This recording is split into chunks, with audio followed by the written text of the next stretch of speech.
I'm pretty sure that means we went live. Chat will appear here when your stream goes live.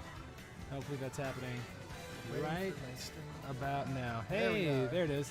It's up and running. Yay! Yay! We're going to demonetize this just to see how many people gain interest. But yeah, this is us drinking beer and playing Smash Bros. I don't know if it is appealing to a lot of you guys, but cheers to anybody out there. Let us know how the video and the audio and everything is. If it's sounding good, if it's feeling crispy. And watch us play video games and drink beer. Smash! Of course, my wife's the first person. Because reasons, that's why. We've been wanting to put this together for a while. Get the stream and everything set up and actually do, hey, Kurt, Sarah, yeah, a late night live show. I don't know. Let's talk about beer and let's mess around on some Smash, which we're not very good at. Yeah, we're brewing a Smash while we're playing Smash, of course. Yeah, we've got Halcyon single malt with Galena hops going in the background. Why not? Why not? Cheers, Hells Brews. We're gonna add a couple of. Let's start at level 1. Let's get some really weak CPUs going. We're gonna start at level 1 for our opponents and slowly build up. That'll be the trope that we've got going on.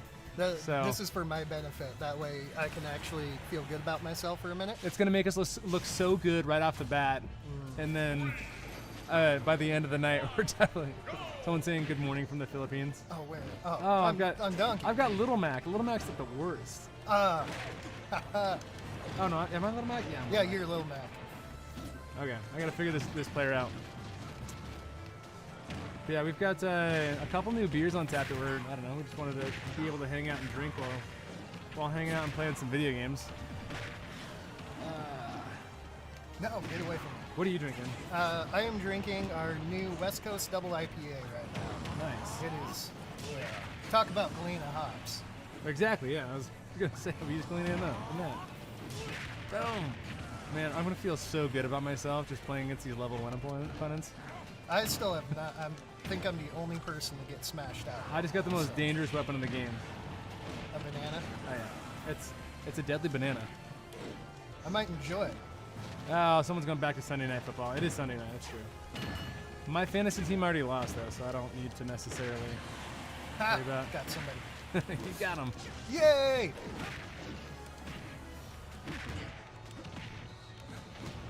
What's on tap? We've got, so what I'm drinking right now is I'm drinking the barley wine, actually. I'm drinking it very slowly because I've already had 2 of them, so I definitely need to make sure that I'm not, going to get myself super plastied. Yeah, there's a lot of good stuff. We just tapped our Hazy IPA, which we probably should have let that settle out for a couple more hours, but we tapped that pretty recently. That's tasting pretty good. A lot of people are drinking our Goza today. Yeah.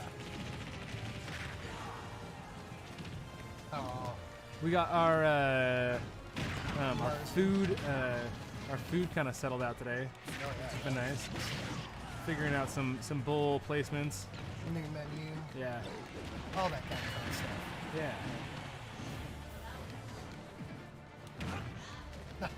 I can knock people in the ground? I didn't know that. Yeah. Nice! Nice. Someone's drinking a pseudo fest beer. Is that with the nice. Lutra? Oh, the Oslo Quake. That's awesome. Yeah. Nice. I don't know if that's I'm interested in that. I don't think you've used that one. I don't think we have used the Oslo either. But we actually convinced River City, a local brewery, to do a Fest beer with the Lutra, with the Lutra Quake, and I'm super excited about that. That's been really. I want to see what it comes out like, because they're commercial brewers that are used to like big scale stuff. They don't homebrew, that's the fun thing about us when you talk to like local breweries, is they're really, really great brewers, but they're not used to homebrewing. Yeah. So we get to talk to them about stuff that they have never heard about or never really dealt with. And so when River City, who's used to their 3 or 4 house strains, was asking us, they wanted to do a Marts, and they're like, we want to do an Oktoberfest, but it's like September, and we want to have it ready for October. We had the perfect idea. We're like, you know what? There's a quake for that. Yeah. That should be our new catchphrase. There's a quake for that. I mean, but there is. There is. We're In all almost- situations. oh.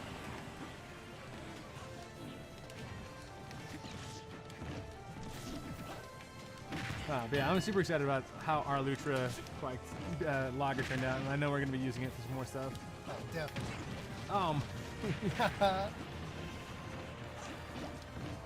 My controller thing popped off. I've got the GameCube controller, and it Doesn't work well. well, no, it works. I like it, but it's got the button on it pops out, and it came with an extra button, so they obviously knew it was going to come off. But the button on the main Joy controller, it doesn't stick on.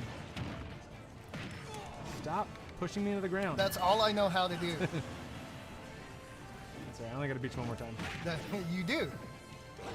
I'm Kiwi. not going to win this, but you know what? I'll make an effort.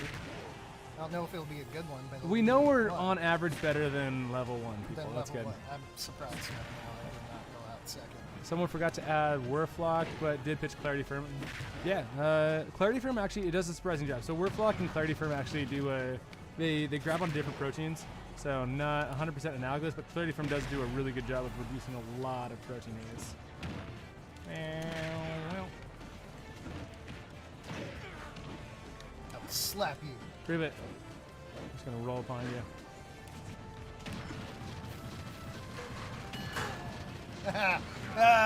Ground slams. I hope some people that actually know how to play Smash Bros. End up watching us and then what the hell are these guys doing?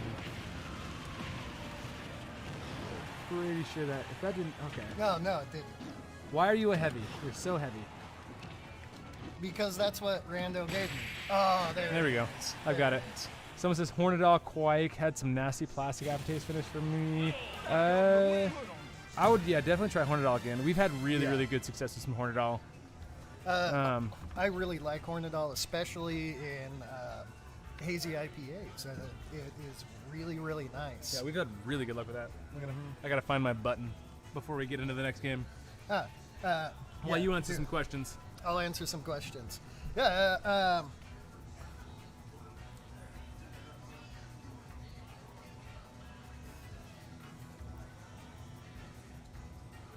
I was just reading this. Drinking the IPA made with CTZ. The Tim said I heard place for Cascade. Yeah, Cascade would have been a little bit more dank than Citra in there. And CTZ is a dank ass hop. That's not something that's easy to replace in there. So I'm not surprised that it's more dank with the CTZ to Columbus rather than what we went with. But yeah, the Lutra in the Mars in our pseudo lager was pretty darn awesome. We're gonna get that one from River City and give it a try. But I would be convinced in using Martin. I would be convinced in using Lutra in pretty much any lager you want to create for a nice, quick, easy, clean lager. We were super impressed with our first batch that we made with it. We even got some acetaldehyde, some of that green apple flavor that's indicative of a lot of Bavarian lagers. That was awesome. I was surprised about that. Yeah. But it was so good. Someone says shout out from Melbourne, Australia. Cheers. Oh yeah. Excited to see some people. It's Melbourne, not Melbourne. Melbourne. I mean, I'm still not saying it right, but whatever. It's Australia. It's on the other side of the world. Good for pregnant people. They got a Melbourne in the oven. Melbourne in the oven. So I've got to get a new character. Ooh, yeah, that's definitely on you. I'm not going to do that. Yeah. Beaten carrot quite. Yeah, you can answer that one. Really nice. Well, catch us a new Pokemon. Oh, you blew off most of the... Yeah, the fermentation, so it's so aggressive. I am not surprised that the fermentation blew off most of your nice, delicate flavors on that. Oh no, CTZ, Eric, yeah, CTZ actually does not give as much pine as you think. I mean, the resininess that's in CTZ can give you an impression of pine, but it's definitely dank rather than pine on that. Well, that was sure. Someone's you already responded interested about Lutra. Oh yeah, that's kind of what I was talking about earlier. Lutra compared to 3470, I think way different. Yeah. Personally, I think I would rather use Lutra than 3470 on a lot of lagers on there. Just the ease of Lutra and the cleanness that's coming out of it, compared to 3470, where you kind of got to watch it more and set it up to be more clean. Lutra is just like, yeah, I'll ferment this out straight and be super duper cleans. Someone got a Anvil Foundry 10.5 gallon because of our barley wine video. By the way, that barley wine turned out amazing. That was a really good beer. Oh, I've got one of my favorite characters. I feel like whenever I do random, I hardly ever get my favorite characters, and I love using Villager, so I'm excited. We're only against level 2, so it doesn't really matter. But. Well, for you.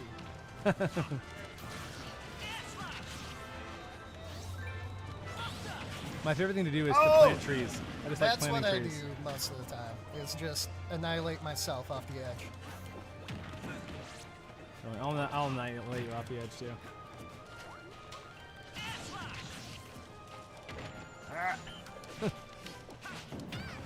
But yeah, no, so 3470 is one of our favorite strains, though. Like, we use 3470 a lot. It's a really quality, like, it's a workhorse of a strain.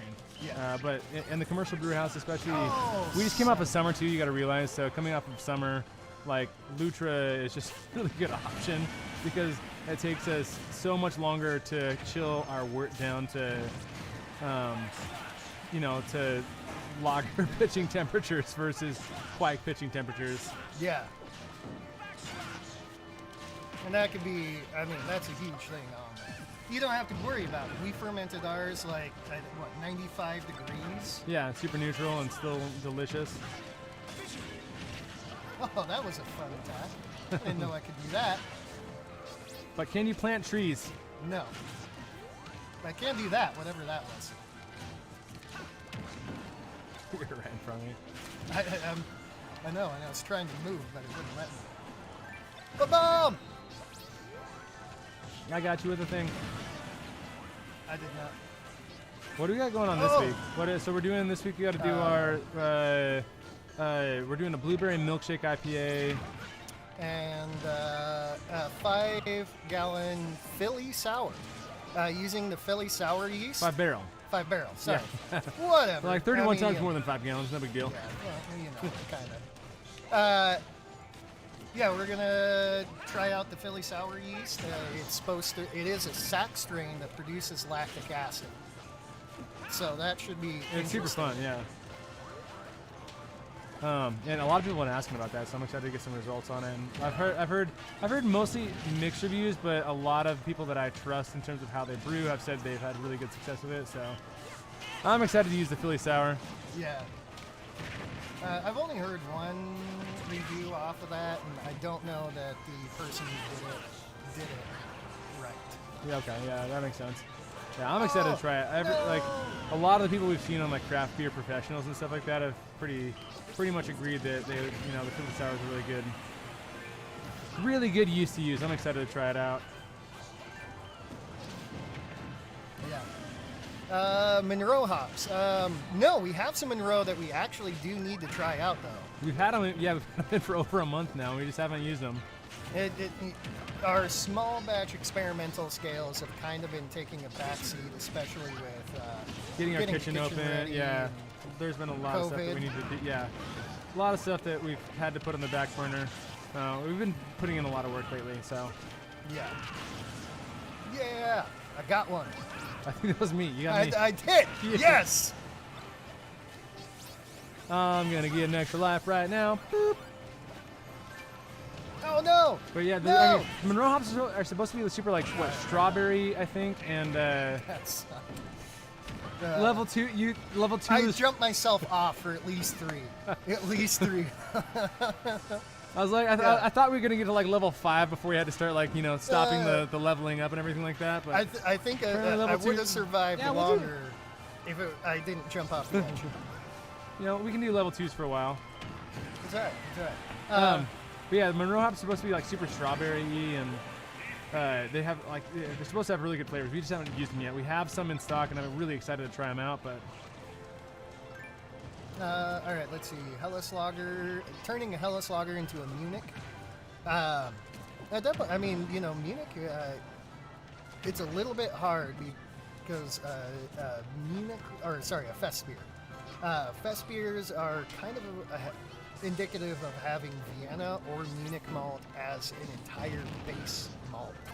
So to go from fuller malted Pilsner to that, there's some tricks you can use. Definitely throwing some Munich malt in there to get some of that. I would say probably a little bit of, a touch Melanoidin or like, yeah. Maybe even Care Munich, but a very, very small amount to get a little bit of that fruitiness that you would out of the Munich. But yeah, go for it. Open fermenting lager yeast at ale temps. Delicious, depending on the style of beer. Absolutely delicious. That's what makes a tropical stout, pretty much. Yeah, you get a little extra fruitiness off of it, and it just kind of produces a different range of flavors without necessarily sacrificing how clean it needs to be, Yeah.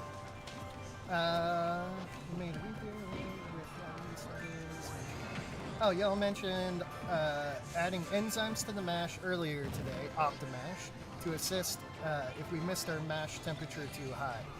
Any idea where to buy that as a home brewer? Optimash. So if you can't find Optimash, I know for a fact Amylex 4T is available on Amazon. I'll try to find a link for it if I can. It's a really great. We swear by it. We use Optimash basically in every batch of beer we make. And it's a really good thing to have on hand. Obviously, your grains should be able to fully convert your beer by themselves. But if, let's say, you do overshoot your mash temperature, you mash in at like 156, your beta amylase is basically denatured by then. So you got zero beta amylase working for you. Let your, that mash temperature drop just a little bit and add some Optimash in. Your Optimash will take care of all the role of beta amylase, and all of a sudden you've got full conversion right off the bat. So it's a good thing to have on hand. But yeah, Amylex 4T is what you're looking for on Amazon, and I know it's there. They do Optimash too. I don't know exactly where to buy Optimash though, so even though that's what we use, I don't know where to buy it on the small scale. Yeah, and that has changed, at least my brewing style on that. I've had to change a lot to do that. We are consistently hitting 10 gravity points higher than normal when we do that. So changing around the mash to be able to compensate for that is something that you might have to do, but it's great it's great. I love brewing with enzymes. It is fantastic. Yeah, it's really super fun. Chris Baker, beers to make with Sriracha Yeast. Depends on how you use it. Lots of great options there. Yeah. Hazy is a huge thing. A lot of the Head Full of Dynamites from Fremont Brewing Company were done with Sriracha Yeast. It gets very, very floral when you use it in the late end. I personally love it in a Kolsch. We did a Kolsch with it. That was super herb garden, a little bit dill, and my personal opinion, one of the best Kolsches I've had, and probably the best beer to pair with food. Just because it had all of that herbiness and to it. It was phenomenal. So, it's just kind of, I took him with me. That's all you can ask for. So Sriracha Yeast is a really dynamic hop. It's often underplayed because people expect it to have that super dill character that they, and the onion character they expect when they see the description on Sriracha Yeast. But it is a dynamic hop. It has a lot of that same kind of like, natural aggression or I won't say funk, but like that assertive hop character that you expect off of like, Columbus and stuff too. It's not to the same level, but it is an all-around good pairing hop if you want to, use other hops with it. By itself, I think it is basically designed for saisons, honestly. Oh, beautiful for a saison. It does a lot of good things there, but as a complementary hop, because there's so many hops that go like extremely fruity, and you just don't get the same complexity, the same dynamic range of hop character with using all fruity hops. So being able to have, and I think that's why a lot of people actually use Sriracha Yeast. They use it as a complementary hop to other fruity hops because it has just so much more character to it.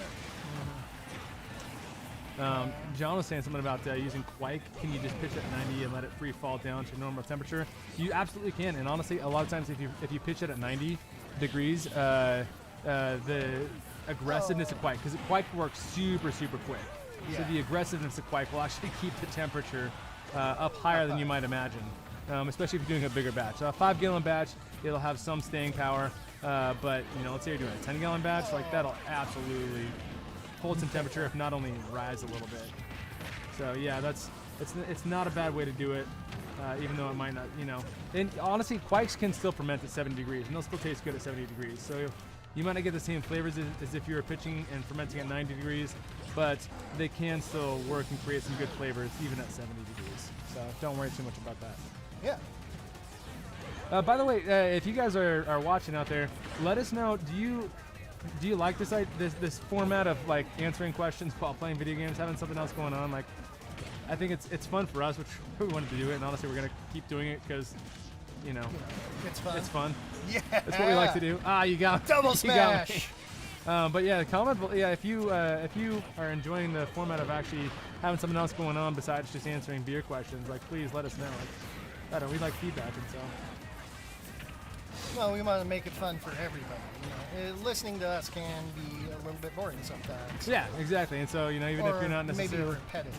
I would say watching us while like a lot of people listen to us for the podcast kind of vibe, but watching us while listening to us like that, that's you don't have a lot to really like. You're looking at our face. That's about all. That's about it.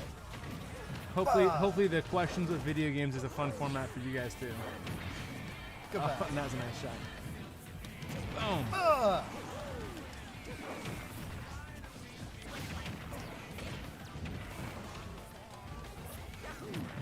You're gonna be an expert at this game by I don't know, by the end of the stream. Maybe.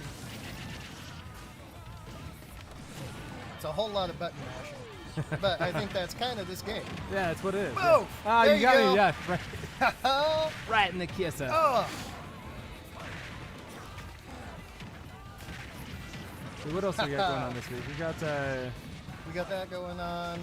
We're gonna be kegging up our next batch of Seltzer. Oh yeah, we got to do a review on that too because we did, basically straight French saison on that one. So,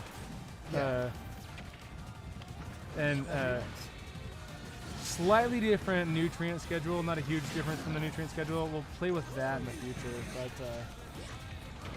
slightly different nutrient schedule than we used to. Get out of here! Oh no, I'm getting out of here.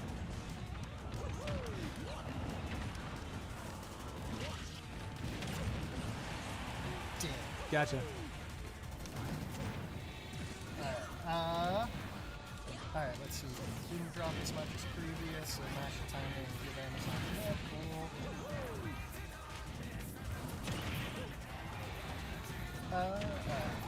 Cool. We haven't done the video on homebrewed seltzer yet, but we will. But we are still so our first batch of seltzer honestly tasted amazing. I think it's one of the best seltzers in town. But we are very, very critical of what we do, and so we're not going to do a video fully on the seltzer stuff until we know the absolute best way to do it. Like I said, our first run at it, obviously it was good, but it wasn't good enough to give to you guys yet. The seltzer was good enough to serve. But if we're telling you how to make the perfect seltzer, we want to know seltzer as well as we know beer. Yes! Waiting for you to drop. And so we're going to do a lot more experiments, and we're going to try to keep you updated on our experiments and how they're going on our weekly live streams on Sundays. But we don't want to give you this is how to make the best hard seltzer until we are confident that we know how to make the best hard. Kind of like with our like how to make the best West Coast IPA videos and stuff like that. Like we do a lot of research and a lot of experimentation before deciding what the best way to make a West Coast or a Hazy or whatever it is for most people, considering all systems involved, like every style of home brewer, every style of fermentation. And we kind of compile that into what's the easiest, best way to make a, Northwest IPA was the most recent video. If you haven't watched it, go watch it. But, yeah, we're going to do the same thing with seltzer. We're going to do our due diligence and make sure we get all the experimentation done. And we're super confident in our process before we do this is definitely how you do it kind of video. Derek P., we did not carbon filter it. You got the most KOs. Nice job. Yeah. Crushing everybody with my butt. Yeah, we did not carbon filter it. That is an idea. That's probably something we'll experiment around with once we get the fermentation schedule down and all that kind of stuff. We're gonna with the seltzer, we're kind of gonna play with one component at a time until we perfect it. So, yeah. We did not do that. Dr. Hans. Lucas. Oh. That's going to make 2 characters. When I get this guy, we have 2 characters that I main pretty well. Oh, yeah. There's a little stuff going on about the seltzer. Yeah, for basic rundown, it's literally water, sugar, and yeast. You do need a lot of nutrients. We actually nutrient at least 3 different times, and we do a full round of nutrients per addition. So if you're nutrient for a 5-gallon batch, you nutrient that 3 times in there. And it is very important because there's no nutrients in water and sugar. So it's very important for your yeast health to be able to do that. For the sugar source, that was a nice hit down there. Oh, Man, I didn't know you could do that. It's your sugar source. You can use a bunch of different sugar sources. Corn sugar is one of the biggest ones to use because it's so easy to ferment out and so cheap. Breaking it up, invert sugar could be pretty good because you get a little bit of different flavors off of it, but, so it's easy. Yeah, sugars is something we're going to be playing with after we figure out our favorite yeasts and our favorite nutrient additions. So far, French Saison is just a killer for us, and so we're going to be using French Saison as kind of our main yeast for seltzers. But once we figure out the nutrient additions, then we're going to be playing around with different sugars, and then we'll kind of go back around in circle to different, yeasts like some other Saison strains, some Quake strains, stuff like that. The reason we settled on French Saison, one, it's diastaticus as well as a killer strain, which means it can convert its own sugars and it kills off things it doesn't like. So that's awesome in just keeping a nice, clean fermentation and all that kind of good stuff. But what's also good about French Saison is it produces long-chain flavor molecules. So it gives you body without actually being sweet. It can be very, very dry, but still feel thick in your mouthfeel.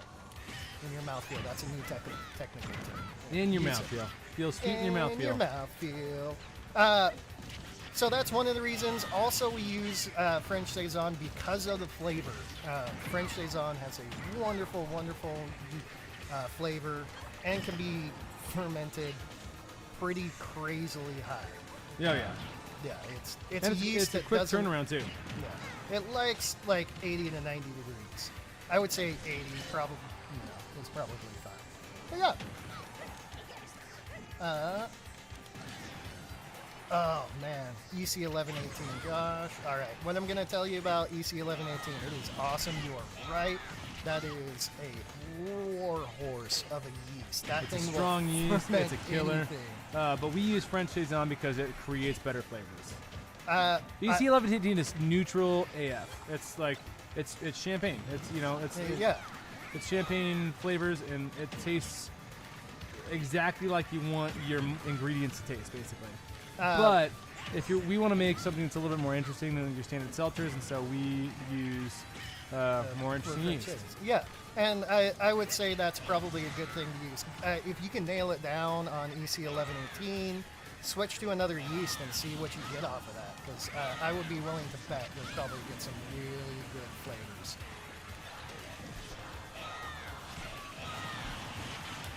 Get out of here, pink person.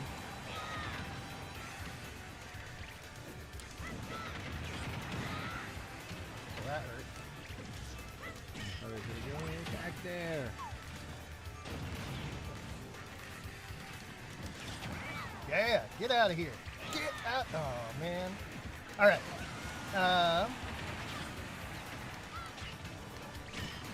Tap water. Somebody's mentioning tap water on this too. This is something that we haven't experimented around with on seltzers yet, is the water. I have heard that in a lot of my research has been that don't use your regular tap water because you will never get it to drop clean and clear.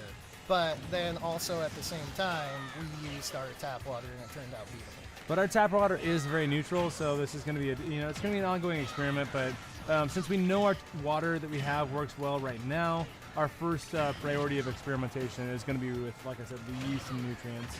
Yeah. So, like I said, it's an ongoing process, but you know, we've been making seltzers for all of a couple months. We've been making beer for all of 10 years. I think that's what you get, Peach. I think each of us has probably made over 1,000 beers in a lifetime. So that's an estimation. I think it might be low, but yeah. So I mean, that's the beauty of home brewing. Yeah. Like, we experiment. We obviously understand the scientific and the experimental process enough to have pretty good guesses our first try, but we're not as confident on seltzer as we are on beer. So. Oh yeah. For those of you who just joined us, we were talking about French Saison yeast in seltzers, not beer. Yeah. Somebody just commented on that. Red Star Champagne. Red Star Champagne is EC 1118. Same thing. Yep. So that should give you a super clean, delicious cider. And they changed. It's not champagne yeast anymore. It's actually Premier Blanc. Yeah. Was the same yeast. It's the yellow packet. Same packet, but they changed their branding for it. All right. Secondary beer with Philly Sour. Where am I? Oh. It's still on the thing.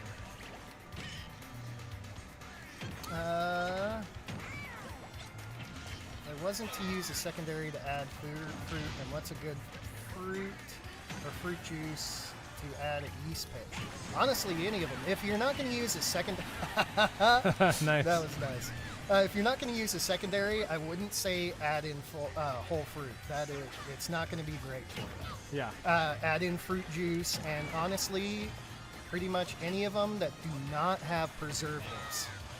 If you have a preservative in there, it's going to really mess with your yeast, so don't do that. Strangely enough, actually, jams and jellies work really well too. So if you're thinking of like creating, complex flavors, adding some sort of like a fruit, fruit jam, that actually works pretty well for small flavor adjustments. But you do need pectic enzyme if you add those. Bye, Peach.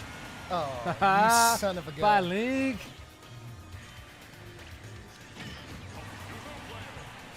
I like how we're both just going for Inkling right there. I know. Apparently, I should play Link more. I can see you being a good Link player. What? My wife's cider batch with Premier Blanc turned out like white wine. So with cider, Premier Blanc will be kind of winey. It'll be like a little bit champagne-y. You can actually create more complex flavors with the same yeast by adding things like tannin, by adding things like acid. Yeah, acids. Or you can do other hacks or things like raisins, actually. Just fermenting on raisins. If you do ferment on raisins, do make sure that you sanitize them first. They do actually carry natural yeast. Yeah.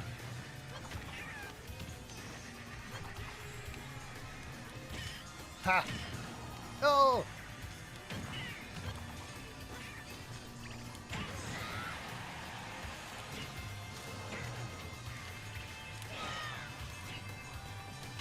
Ha! I know how to use that button now. I don't know how to do much else besides throw my boomerang, apparently. Oh!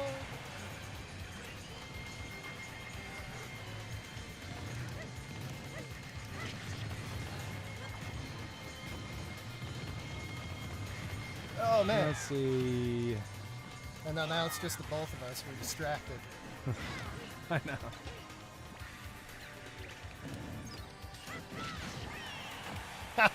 Smash! Oh, this is a game now. Is it though? No, because I mean you'll probably win. But hey, I'm gonna give it a go. Frozen raspberries in my fruit wheat beers. So we actually, I don't know if you've watched our stuff a lot, you've probably noticed that we do recommend frozen fruit a lot. The reason being that freezing will it'll break up the cell walls. It'll reduce pectin haze. There's a lot of stuff that goes on with the freezing process that actually makes it more ready to accept that fruit flavor in your beer. So Freezing is a good thing to do. Son of a gun.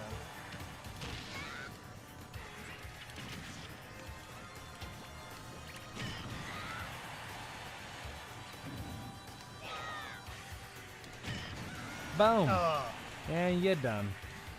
I always give fermenter a swirl. I always give the fermenter a swirl when making hazy after adding the hops. he's just asking if it's okay to swirl the fermenter after adding the hops to a hazy, which kinda, It's one of those like not necessary things in my mind. yeah. So yeah, don't worry too much about it. Yeah, good shot. Now, There it is. Honestly, your fermentation, hops have enzymes. They'll pick up a little bit more fermentation, and that should break them up and get them in there. Or hit it with some, there's a football game going over that, if you can hear it. Or hit it with some Football. CO2 rather than swirl, because if you have a little bit of atmosphere in there, it's probably not going to be the best. how much ascorbic acid do we add to a 5-gallon batch? It would add 3 to 5 grams. Yeah. Woo, sports ball. Sodium metabisulfite to reduce oxidation. I don't. So there's a lot of stuff going on there. So it's really, really important to know that we don't actually add ascorbic acid to package. Yes, sodium metabisulfite and ascorbic acid in package is industry standard. We do not do that. We add just ascorbic acid, no metabisulfite, and we add that in the mash.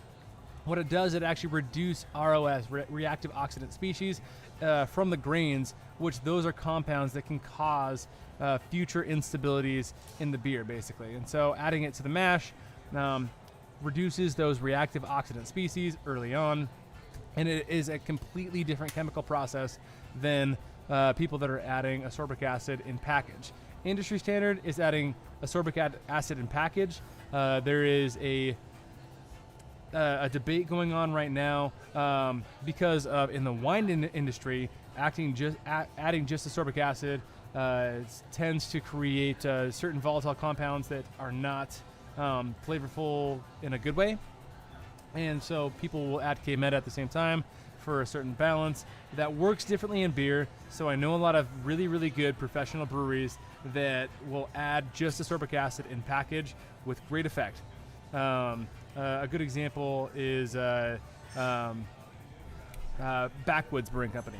Ascorbic acid in package, they do an awesome job. It tastes great. Their beer is super shelf stable.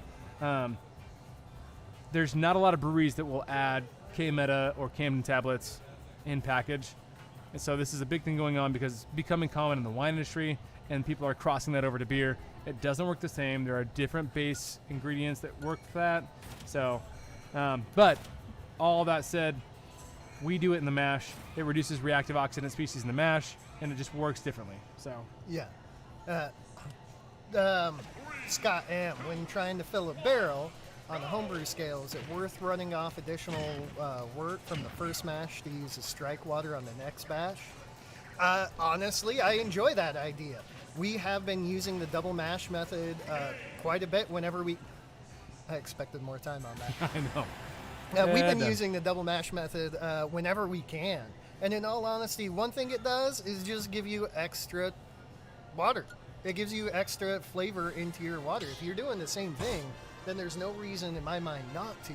You will pick, if you mashed out, obviously the enzymes will be denatured. But if you haven't quite reached mash out, you'll still have some... Level 3? Level 3. You'll still have some extra enzymes in there to help with it. You'll get some flavor impact doing that, but it won't be a big flavor impact considering that's the last runnings. But I think it's a good idea. I like it. By the way, how many people are watching? Someone comment how many people. We're not watching on YouTube like we normally do, so someone comment how many people are actually watching this, and if I don't know if it's going well. Yeah, and yet How many people you're are kind on the of stream? right on that, Scott. I mean, It gives you a little bit of extra efficiency on it. I don't know that I would necessarily say pure efficiency so much as you just get a little bit of the extra enzymes and sugars. That was nice. I like that move. Enzymes that are left in from the first mash. I did not like that. So, you know, it's a good idea. We try to whenever we can. I will say I that. just randomly got.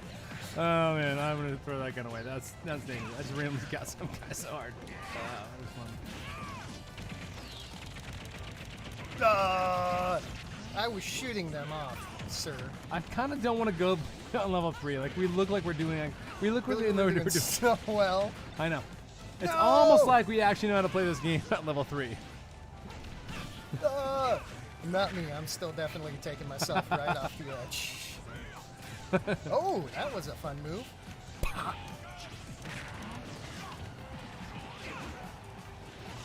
I got the maximum tomato. That's cool.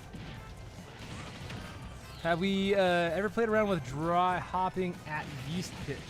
Actually, I don't think we have. I don't know if you have, but I have not. The earliest I've dry hopped is one day after yeast pitch, and that was with our local IPA. That's because we're using Quake, and Quake was going to be done in 2 days. So I don't know if it's terribly different, but yeah, we haven't dry hopped at yeast pitch. Our biggest fear with dry hopping early on is making sure that you get off of the brackish material, the plant matter that comes with dry hopping early on, because we don't want to risk grassy flavors. No. Yes. And grassy flavors have become weirdly commonplace in a lot of commercial beers, but they're not appropriate. They're not good. Off. Still didn't die. So yeah, whenever we're thinking of dry hopping at all, we're always thinking about when we're going to get that beer off the dry hop, and that's kind of how we plan our dry hops.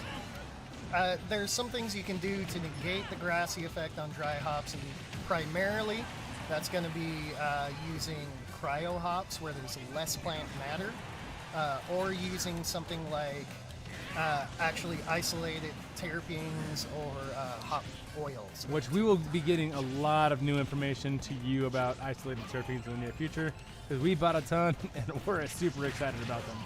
Yeah, we are. So expect that in the near future. Yeah, isolated terpenes. Like we got myrcene as a pure terpene, which I'm pumped on that. Oh yeah. What else we get? Beta pinene. We've got. We got 2 different kinds of pinene, beta and delta. Yeah, and we got linalool too, I think. Yeah. As well as limonene. Yeah. So some heavy hitters in the hop terpene world, which we're stoked on. It's gonna be so good. It's gonna be really fun. Yeah.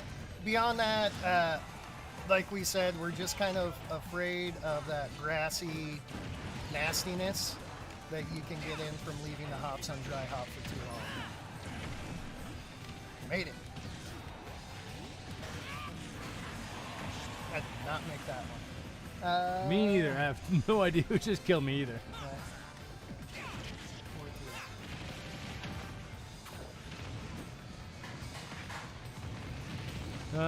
Somebody did a Huckleberry Pilsner that's got.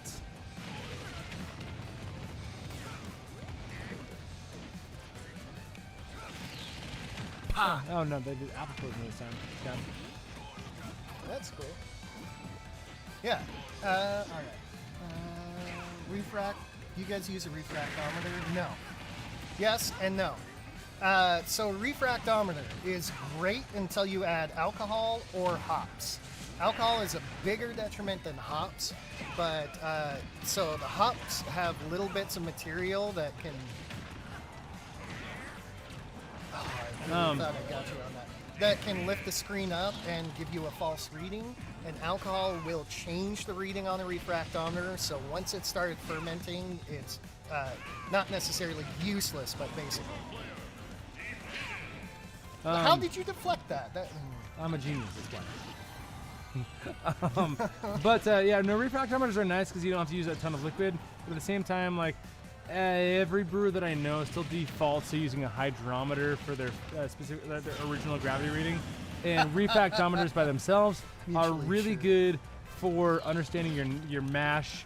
So we use them mostly for understanding where we are on our mash. So like early on in your mash, knowing your gravity can be really, really handy Yeah. with a refractometer. Well, knowing the efficiency that it came out with, and you're hitting the things that you wanted to hit. Yeah. The health of your beer is kind of what a refractometer will tell you after mash. It's really good for adjusting on the fly is what we kind of use it for. But we still default to hydrometer when it comes to like final readings and everything like that.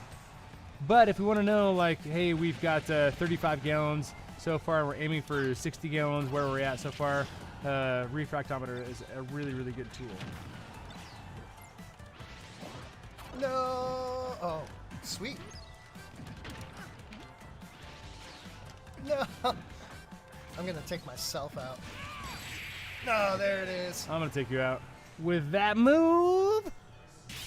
You need to bring home some water and stuff. Yeah, okay. I will, wife. Thank you. NEPA with someone that's immune. And you dump the dry hop charges right into the fermenter. Okay. If you dump especially with a NEPA, with the dry hop straight into the fermenter, you'll probably be okay. Trusted mama. Mm. It might be, get it out of the fermenter as soon as possible. Let me pull this glass out. Get it out of the fermenter as soon as you can on that, but it should be okay. I don't think it should be all right. Yeah, and Count Dracula is correct in saying the ATC from refractometers are differentiated from non-ATC refractometers. Yeah, all right. You don't know, so blah, blah, blah. Oh, wow. Oof. Golden Promise, I want to do a smash. EKG. If you're doing a smash English beer and English hops, East Kent Goldings. The East Kent Goldings are personally one of my favorite hops out there. I love East Kent Goldings. They make a phenomenal IPA. Especially, try a juicy IPA with some EKG sometime. It'll be great. But yeah, you're doing a smash with Golden Plomskis. Definitely hit it with some EKGs, East Kent Goldings. People hearing the brown-eyed girl in the red background. Yeah, this is not a monetized podcast live stream because we know we got loud music in the background. So Yeah. we're just here to hang out, guys. You know, it's extra environment for you. Yeah. Recently first edition, pretty active versus at the end. Okay, talking about the other stuff there. Temp. Was Derek talking about the refractometer? Because refractometers are actually self-adjusting for temperature. No, it's crazy 80, baby. Okay. They are self-adjusting for temperature. It's not necessarily self-adjusting as you put 2 drops onto a cold thing, and so the heat is definitely overwhelmed by that. Jump Jasper said he oxygenated beer and learned it all from us. Yeah, because we hate purple beer. Yeah, well, he's also doing Huckleberry Pilsner, so it might be a purple beer. Okay. Yeah, we hate cardboard and beer. Oh, from the he was doing it for the hydrometer straight from the kettle. I mean, you know, there is ways that you can definitely see what that is, and oh, you're gonna give me a link again. Nice.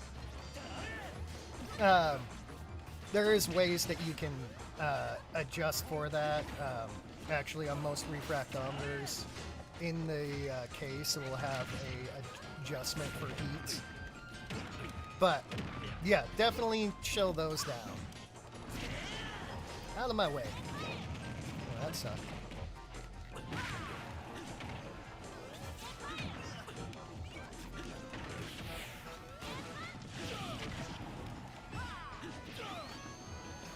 Yeah, got it.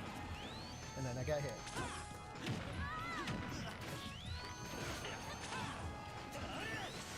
All right. Favorite brewing music, top 3 genre or arts. Honestly, Brewing music? yeah. Kind of depends for me, I will say. Like, and here, all of us, I will say, listen to an extreme wide variety of music. Yeah, we really do. I would say for brewing music, it's anything that kind of just keeps me going. You know, gets a good rhythm down, and it's one of those where I can just kind of forget about what I'm doing. And it makes me feel good when I hit Peter off the side because I know he's better. I'll get you back very, very quickly afterwards. Most of the time. But you know,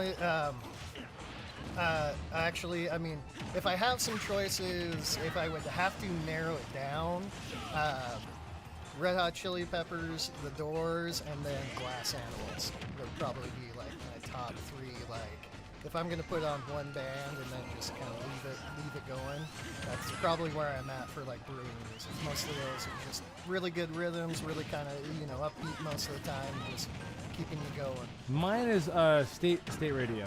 Chadwick Stokes, just chill vibes, and I don't know, good messages, good dynamic. They're good melody. They're complex melodies, and they do a really good job. So that's just me, you know.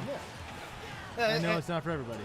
Yeah, you know, and again, like, oh shit, I am jumping myself off the edge. Like I said before, it's just kind of, for me, it's just kind of one of those things, like, what keeps you active, what keeps you moving, and not sitting down and,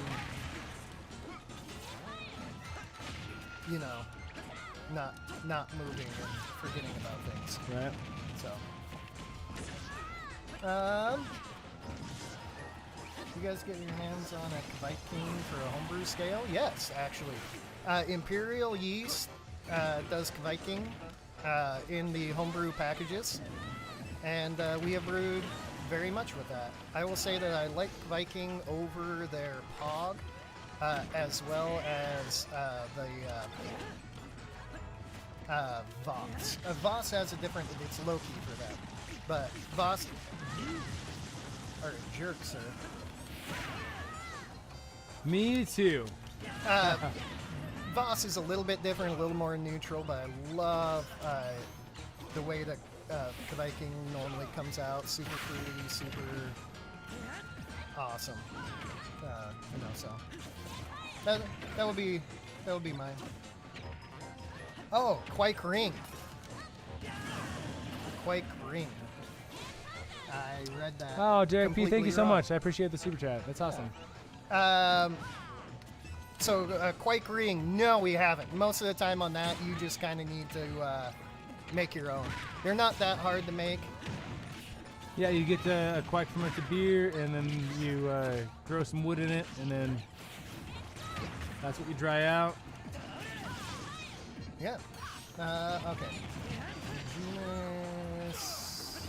Have you fallen prey to the myths of modern home? Okay. Yeah, awesome, Chris Baker. That is another thing. The myths of modern homebrewing is just there's so much information out there that is right, but only in particular circumstances and certain brew houses. People get mad at us for what we put out there because they don't realize that we are speaking to the audience that we're speaking to, basically. So a lot of things apply to commercial brewers, absolutely, but they don't apply to home brewers just because of how home brewers ferment, how they package, how they, the timeline in which they drink their beer. Like, all those things make a difference in how you can produce good beer. And so, basically, in a nutshell, what we try to put out when it comes to putting out content on teaching people how to make good beer is we want everyone to make the best beer possible, but we don't want them to stress about it. So if there's something that a lot of homebrewers can skip and make just as good or better beer by not focusing on certain things they think they need to focus on, we're going to tell people that. So Yeah. that's where the first iteration of homebrewing myths kind of came about. All right.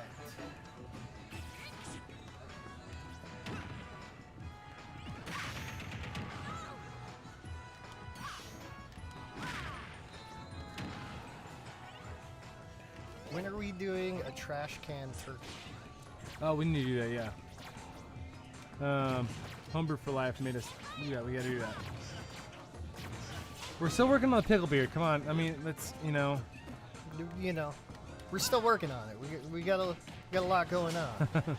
But yeah, we will do a trash can turkey and we will do a pickle beer because we're good friends with Homebrew for Life and we're gonna make that happen.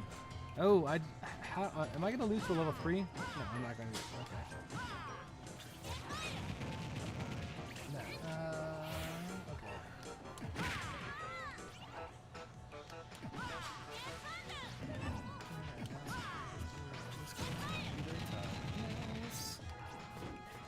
No. Best regards from Chile. That's awesome. Home commercial. Hell yeah, buddy. Jose, keep it going, brother. We'll keep putting out some good videos. If you ever got any in particular questions, just send them our way. We've done this. Obviously, we'll help you out as much as we can.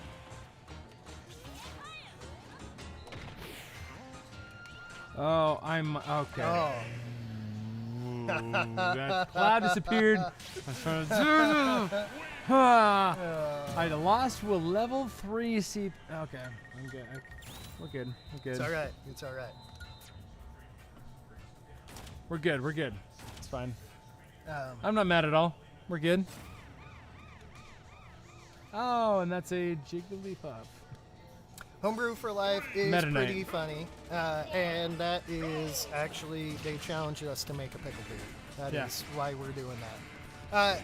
For the guy who asked about Sriracha Ace, there is a place to use Sriracha Ace in a pickle beer. 100%. That's a good place to use a pickle beer. Oh yeah. Now we're getting on some tops of tilt hydrometers.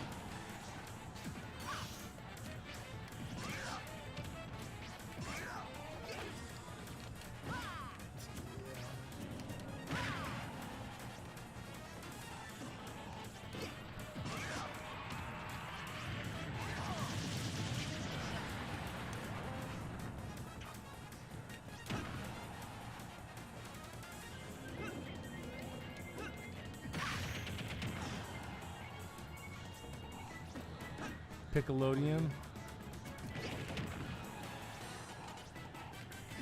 I love that name, Piccolodium. Scott M, you should send us some of that, like for real.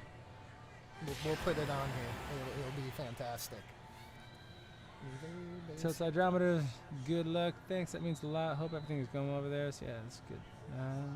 Piccolodium. Just water chemistry. Lars down here getting into water chem and all that. You know, Lars, for us, we use a 4% acid malt in almost all of our lighter color beers. Dark beers are fairly acidic, so you don't necessarily need to do it. But a 4% of acid malt will generally get you into the right pH where you should be on that. So what we try to do usually though is calculate our mash pH ahead of time and try to get it so that we're mashed in at a good. We do our water chemistry basically ahead of time is what I'm trying to say. So Yeah. we try to make it so that it is understood that our mash will be a certain range or a certain certain time. So. Yeah. Yeah. Thanks, guys. I mean, you know, UPS. I know UPS ships alcohol. By the way, I can't hear the sound effects from the video game. Can you guys hear the sound when we're playing? Can you hear the sound effects? Is it too loud? Is it too quiet? Let me know. It's not connected to this whole system in a way that I can actually hear what's going on there. So let me know if the video game sound effects are there at all or if they sound right. Yeah.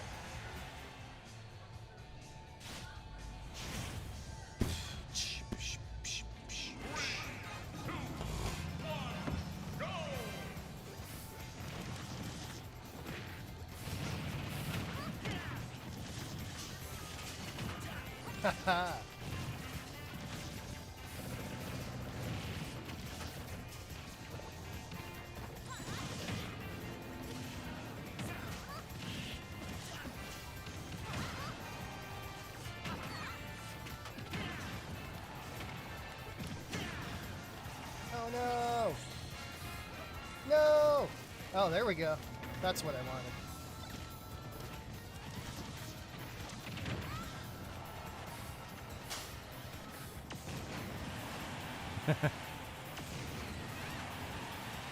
They're good, all three of you. That wasn't even on purpose.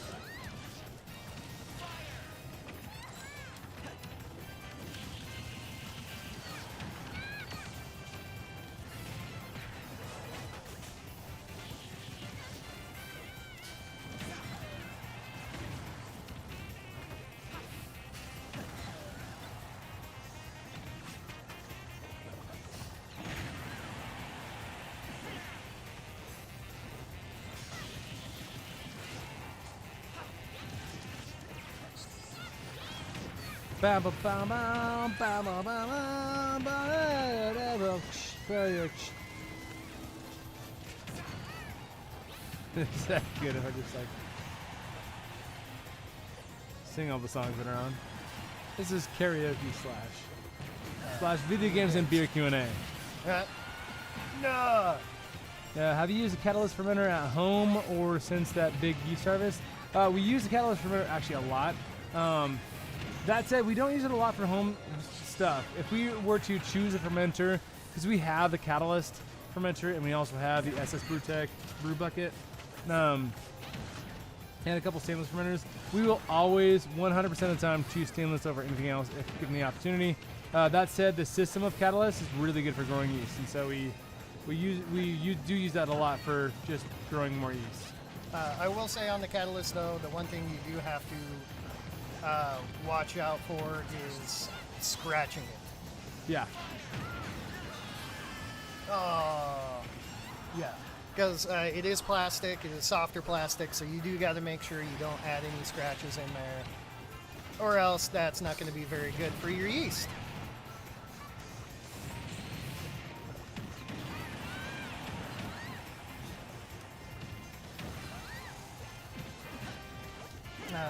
Beer sniff is a mash pH calculator. So mash pH calculator is normally our noggins. Yeah. You can use some software. Software is normally pretty darn good. They use pretty much the same calculations that we do. But they don't know your water, they don't know your system, they don't know a lot of stuff that goes on, and experience. Like I said, we've each brewed over 1,000 batches of beer. So at that point, a lot of it just kind of comes second nature, if I'm being honest. Yeah. I know that's another good way to like say, hey, you can do this too, but that is what we use for a lot of what we do. Yeah.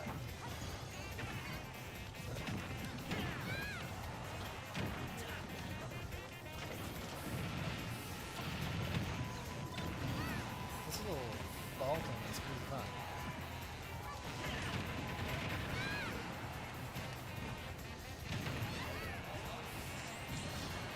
Oh no! Come on back.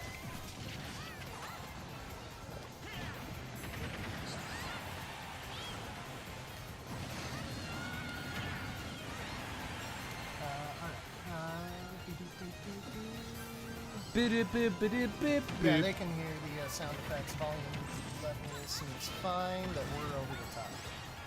Where am I?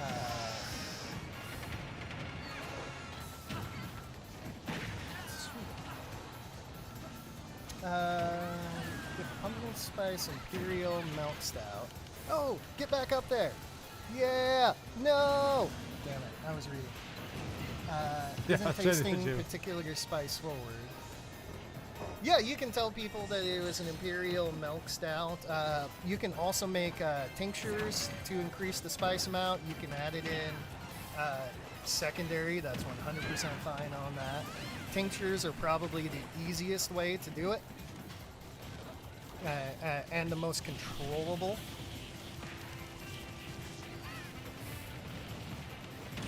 But that being said, if it's already in bottles, I mean, just call it what it is. No matter what you meant to make, the beer is something. So if it's an imperial milk stout instead of spiced, you call it that.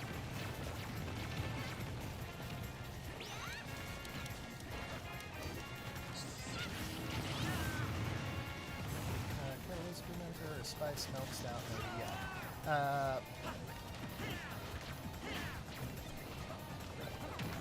Yeah. There, exactly what I was just saying. Name it, tell people what it is after, you're done with it. That's kind of the easiest way to make sure you get exactly what you called it. And nothing wrong with that. Like if you intend to make a beer one way and it turns out to be a different beer, that's that's gonna. Oh, did you? Oh, okay, I'm good. I'm still alive. Yeah, that's not. I mean, that's probably not what you intended, but it's still. Oh, I was the first one to die. Damn. Oh. Whoa! Kirby won. Wow. That son of a bee at level 4. You can see our prowess is going up. Talking about beers. Literature on the topic here in Chile. I don't know any literature on fruiting beer, honestly. So what we recommend usually is just trying to find the best way to maximize the sugars that you're getting into your beer from the fruit, and so it's gonna be a variable kind of situation. Mm-hmm. And depending on what type of fruit you're using it in different places. If it is a very mild fruit, guava, for instance, that should probably go in as late as possible. That way you still pick it up. You still pick up the flavors of that. If you use something super, super intense like raspberries, then that can go in late, early, kind of where, it's always better later, but that can kind of go in where you want it. Just, think of how your fruit is going to translate into that beer and how strong that flavor actually is. Beer wench. Dos. Gracias. So yeah, dos flies. Dos flies. It's a little extra protein. A little extra protein in there. That happens. Yeah. Right. By the way, you guys liking this the style of this content? Let me know. Throw a like or something like that. Comment. Give a thumbs up. I see 376 people have given us playback, so thank you for all those. Yeah. Count Druncula. I don't know that I would use Voss for a lager. Unless you can get Voss to successfully ferment down at the very, very low end. We're talking almost into the 50s. I don't think it would be clean and appropriate for a lager, unless you're doing maybe an IPL. Yeah. But at that point, it's still an IPA. And if you're going to do that, it's going to take long enough. It's a great experiment. What you ended up with no malt taste in there because it took everything out. It was probably exactly that. That's Voss. So, what are we streaming with? Maybe up the bit rate if we can. We're streaming off of our computer right now. No, yeah, it is OBS. Up the bit rate? I don't know if I know how to do that. Maybe for next one. Let's see if I can stream. That'd be output. Okay. Oh, there's the bit rate. Video bit rate. It's at 2500.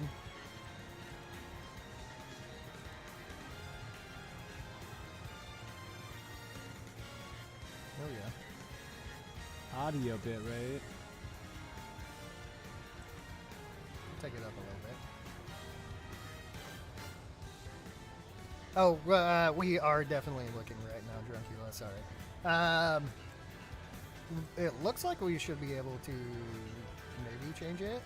Click apply. Yeah. Well, Up to bit rate, we'll see. Let's see if it did anything. The Twitch streaming, or not Twitch, but the video game streaming is just a little bit new to us. So. Brand new. We started today. Today. Oh, Josh didn't take away my bugbeer. No, I don't think he knew it was a bugbeer, though. No. Ooh, I got Peach. Peach is the best character in all of this game. I just happen to not be good at using her, but apparently, yeah, I'm all right at using Ike. Oh no, I'm not using Ike. Who am I using? Someone that looks like Ike. Someone from the Oh! same universe. Yeah. I am not against it, though.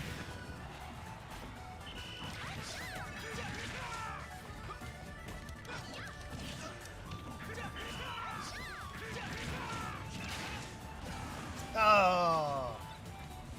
That was sad.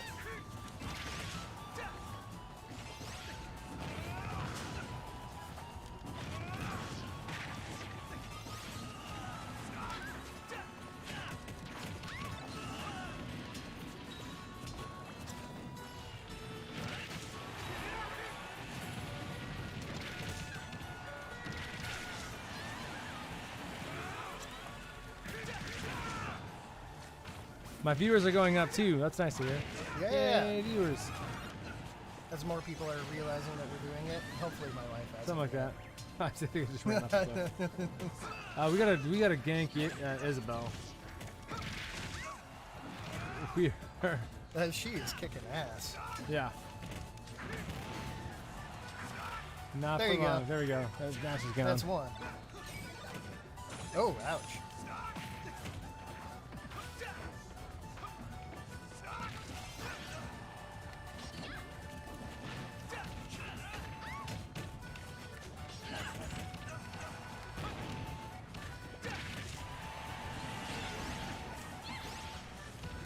Yeah, feel free to throw out beer questions and everything like that during the stream. We will Doesn't- try to doesn't- get to them as best as possible. Doesn't have to be just us playing video games the entire time. We're trying to we're drinking, you're drinking, hopefully. Make it as fun as possible, and also, if you've got any beer questions, get those answered. Oh, I just missed a golden opportunity. My Oh, bad. really? Man.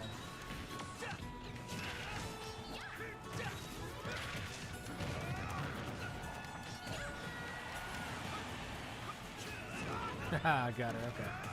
Now we're all down to 3 lives.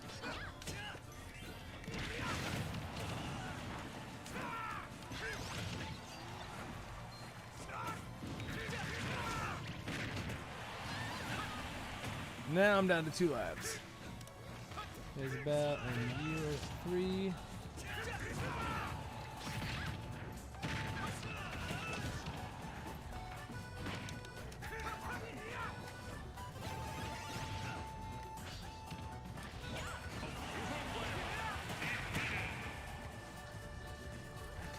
Nice, Jose. Jose just stumbled upon the stream, and now the game has got him hooked. That's exactly what we were aiming for. Oh no, that's me, isn't it? Son of a gun. Left eye, right eye, triple IPA. That's kind of a good name for a triple. Grain bill for a peanut butter porter. So I would recommend steering clear of a lot of roast malts, like more so than you think. Anything with aromatic malt sounds really good to me, honestly. Mash! We will right by honestly Isabel. just be, we'll be releasing one of those Yeah, soon. we actually have a really good. We use so we do a Reese's peanut butter cup porter as a collaboration with Natural 20 Brewing Company every year, where we use actual cereal, Reese's peanut butter cup cereal. Isabella's just kicking my ass right now. And for the grain bill, the biggest thing is just get a really good, flavorful base malt. Halcyon is our favorite.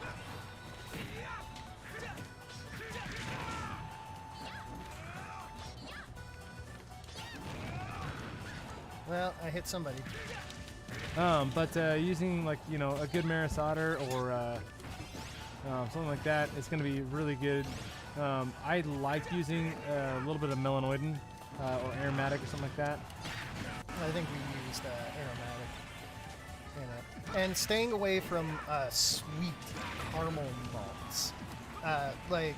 You can use some Cara and caramel malts, but the crystal malts are going to be so sweet and overpowering in a beer like that. I mean, you probably know our opinions about crystal if you watched any of our videos before, but especially in a beer like this, keeping some of that graininess, using some sweet malts, but not necessarily caramel crystal sweet malts will probably be a great advantage.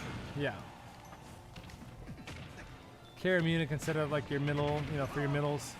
Yeah, if you're you want to build some body on it, caramel pills instead of like a dextra pills or something like that would be fantastic.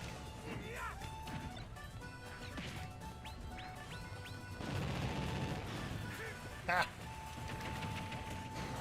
And I just got it. All right. No. Okay, I'm so good. Oh no. Did I win? Did she win? Did I win? She won. She won. That was a perfect That was row. Damn it! triple IPA is not necessarily a real thing. The percentage I would say on triple IPA, for me to be able to call it triple, I think it has to push 10%. Yeah. Personally, the double imperial can go anywhere. The double range I think is probably right in there from 8 to 10. And once you start hitting over 10%, triple I think is where you can start getting into that designation. But keep in mind this is not a real style, so it's kind of up to you. An alcoholic super hoppy IPA could be a triple IPA. Yeah, and it's not a serious designation. It's not like BJCP, obviously doesn't have a triple IPA. Yeah. Pretty much once you're in the double IPA range, everything after that is superfluous. It's, it's not official in terms of... Yeah. The official names of what they actually meant and were intended to do are so far lost now that, it's just kind of in there. Does it feel like it's 3 times stronger? It's a triple IPA. Even tried making it. And you mentioned, someone mentioned quadruple IPA at 14%. That's a barley wine. That's... Yeah. I think we did make a quad IPA once. Yeah. Yeah. 10% double IPA. Oh, sorry. At that point, it's a barley wine. Yeah, I will say this: 120 minute is a barley wine. That's not an IPA. That's a barley wine. Yeah, it's an American absolutely. barley wine. I'm not. It's a great beer, and it's going to go in my face hole every single time. But definitely barley wine. Count Druncula. We use peanut butter powder in the PB2 peanut butter powder in our stuff. I do think it needs to be supplemented with some other things, though. I don't think PB2 alone is going to give you the flavor that you honestly want or would expect from that. I wouldn't use regular peanut butter. I know some people who do. In fact, there's a brewery here in town called Humble Abode who does use regular peanut butter in theirs. I will say their beer tastes a little fatty and slick. And that to me would be indicative of the peanut butter powder or not peanut butter powder, but the actual peanut butter that's in there. So to get away from that slickness that peanut butter can actually give to you and the fattiness that peanut butter can give to you, definitely use extracts and or the powdered stuff, as well as honestly using some flavorings. A really nice natural flavoring of a Monin or the 1883 in fermentation, so you can get rid of some of those sugars, or even afterwards, so you can have a little bit of a sweeter beer, is pretty tasty. I just suicided. Yeah, no, and I like to use whenever it comes to like peanut butter, I like to use a combination. So I'll use a little bit of PB2 kind of powder in my boil, and then I'll also use some peanut butter extract, late fermentation, Brett tank. bottles, whatever. Yeah. In ours, we use a combination of the cereal with some PB2 in it, and then also some peanut butter extracts that are going into the back. Also, I will say vanilla. Vanilla in your peanut butter porters and your dark beers too is just going to actually be pretty darn fantastic. It is a flavor enhancer, is what it is. So while it will give you some vanilla flavors, it can give you much, much more than that and round out flavors that you wouldn't have thought were going to... That was a great jump off the edge. That you thought weren't going to come out. That was dumb. Stay out of the lava. All right. I'm jumping in the freaking lava.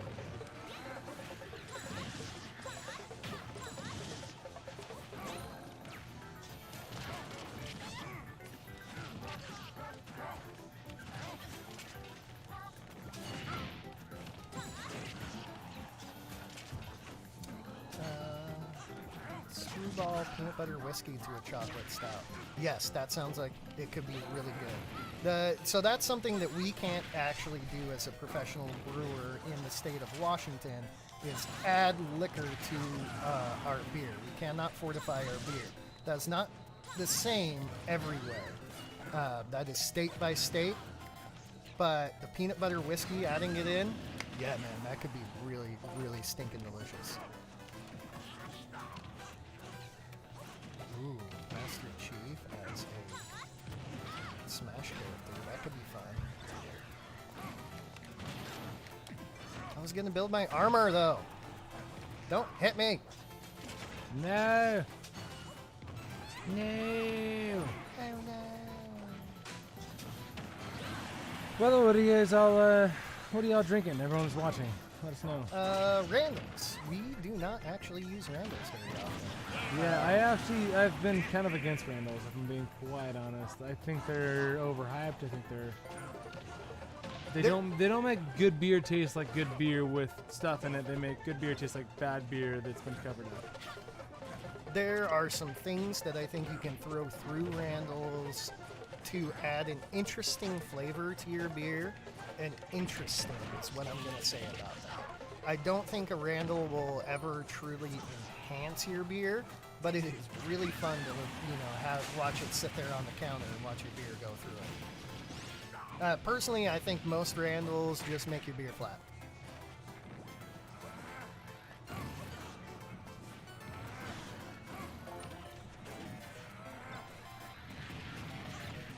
Yes, Scott. Send it with the Piccolodium. Eric Hansen, a 6.5 honestly is a great alcohol percentage for a lot of beers. I like that range. It's pretty darn tasty. You get some good malt. Not to say that other ranges aren't, but we have also started an alcohol war up here in Spokane. I think right now it's at the other brewery, Bardic. They have a 14%er.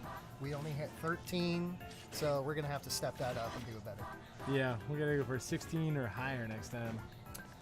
55 pounds of two-row. 55 pounds of two-row for retail for us is right about $52. Yep. Yeah, Count Druncula, you didn't think it was peanut buttery enough and put a lot in the fermenter. That could definitely be a reason why it tasted awful. For our results, what we found that it's gone better in the Whirlpool than fermenter, even though that's against what the internet tells you, but you know how you should trust the internet. 100%, because the internet's the internet. The internet is awesome, like everything's true. But that's where doing everything. It's like we added a lot of PB2 to ours as well, along with the cereal, and it was not strong enough coming out. But that's what the extracts are for, is to help boost those flavors and aromas. And complexity is awesome.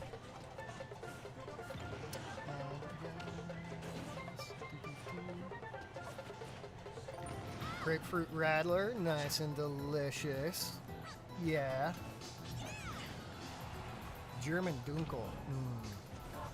German Dunkel, like that is the style that's not done enough. Dunkels, they're so good. If made right, I guess I should say. Yeah, like good ones are good. Bad ones are meh. Mild brown ale with SL4, perfect. Milds, that's another style that does not get enough love. I mean, milds are milds. They don't have a bunch of flavor, which makes them great. I shouldn't say that. They don't have a bunch of strong flavors, but they have a bunch of super delicious flavors. That's for darn sure. British Golden. I'm not sure I've had a British Golden before. Really? It's like a pale beer, like 3.5%, like super light. So just like the pale and the mild. So I probably have, but you know, forgot about it.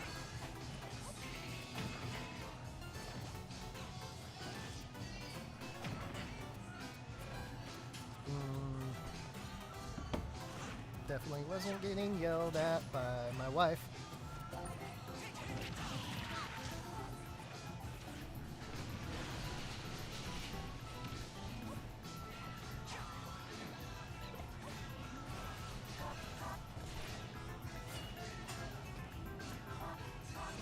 So we did kind of get into what we were drinking here, but since we're doing this, I'm drinking our Double West Coast IPA, done with Chinook, some Galena, Centennial, Amarillo, and Columbus.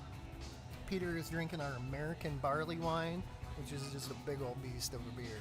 Like, the American Barley Wine is kind of what I would consider into that triple IPA category where it starts to cross into barley wine. Big old hop bomb, but at the same time super sweet caramely malts underneath, you know, so really nice, really delicious.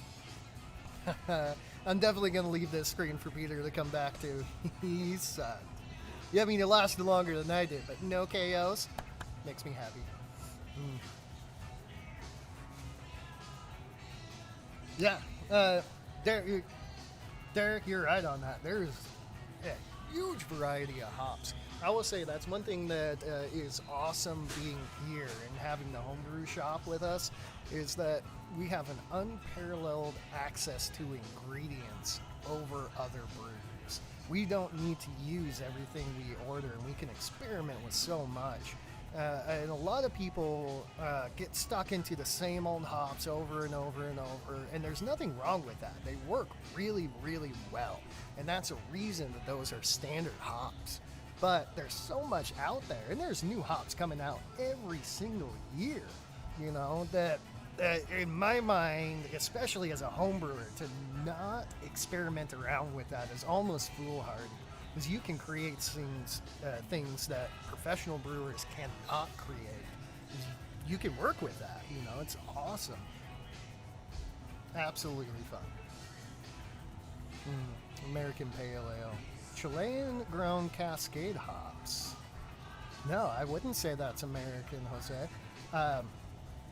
The reason that I would say that is terroir is super important for hops. All right, Eric Hansen, I'm going to throw this out at you. Maybe you haven't been getting good Amarillo or quite using them in the right way, but we all use hops differently. Amarillo is super tasty when it's done right. There's a reason that it was the hardest hop to find for a long time. But, again, if it's not working for you, don't do it, man. You need to make some good beer. You need to make something drinkable. So, back to Jose on that. Terroir is big into hops. Mount Hood as well as Willamette are actually German and British noble hops. Mount Hood was Hallertau, grown in the Pacific Northwest, and then Willamette was Fugels, grown in the Pacific Northwest, and their flavor changed so much. It is a distinctly different hop now, and that's literally coming out to be terroir. You got no chaos. Yeah. I was waiting for that. So growing Cascades in Chile is going to be very different hop from... Oh, shoot, is this going to be me? I hope not. Like Ganondorf? Oh, okay. That's me. Yeah, it's you. Yeah, growing Cascades in Chile is going to actually have a different result than the Cascades grown here in the U.S. So while I would say that you probably did an American Pale Ale style, using your locally grown hops will take it out of the American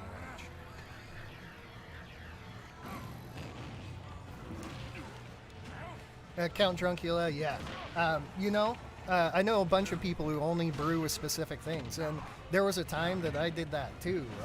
Probably about 8 years ago, when looking to open my own brewery, it was one of those things that I narrowed myself down to 5 different hops and like 6 different malts to make all of my beers, trying to get in that business mindset of being cost effective and not ordering a whole bunch of different things and stuffs like that. But I don't know. It's one of those things. You can create every single type. You can create a good beer of any style with very limited ingredients and very minimal ingredients. Yeah. But you cannot create a great beer doing that. Yeah, so I mean, it's really, really fortunate that what we have here is what we have here, because we have the homebrew supply store. We have every ingredient possible, and we also do small batches. And so, if we're gonna put a lot of money into a beer because we want it to taste a certain way, that's super cool, and we can do that, and it's gonna sell because, it's a small batch. It's special. Yeah. Eric, that's weird, man. I mean, well, Northern Brewer. I don't know that I'm gonna trust Northern Brewer. They might sit on stuff a little bit longer. Plus, they're AB InBev, so no to those guys. Eric was talking, Hanson was talking about how he hasn't had a good beer from Amarillo. Oh no, there's definitely good beers you can get. Well, not that. Amarillo's not gotten him good results. I gotcha. Which is fine. Hey, if your brewing style does not fit that, man, don't let me tell you that it's a phenomenal hop that you need to use. I personally do think it is a phenomenal hop that I love to use. It's one of my favorites.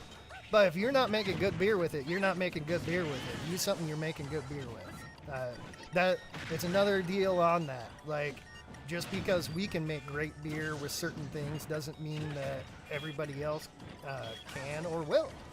And just because you do doesn't mean that we will, If you're making good beer, you make good beer with it. If you're not, use something else.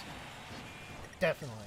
There's Where were we at? there's always cheater hops to go to, like Galaxy and Citra. Yeah. Oh, man. Citra is such a cheater hop. I don't think you can make a bad beer with Citra unless you made something that you can't drink. No, that was interesting. For those of you in the internet's world, that was our employee shaking out a push pop. Yeah, we make Baltic porters actually quite a bit. I love Baltic porters. Baltic porter is kind of one of my favorite things when people say, "Oh, I just want a good lager," and then you set down a Baltic porter in front of them, and you're like, "Oh no, wait, I want a lager I have on tap." And you're like, "Yeah, that's exactly what I gave you, an absolutely amazing, delicious lager." Yeah. I also tend to really enjoy dark lager. Schwarzbier might be one of my favorite beers out there. Baltic porter, there are flavors in Baltic porter that is, I won't say impossible, but really hard to get from other beers. It just makes it a great style.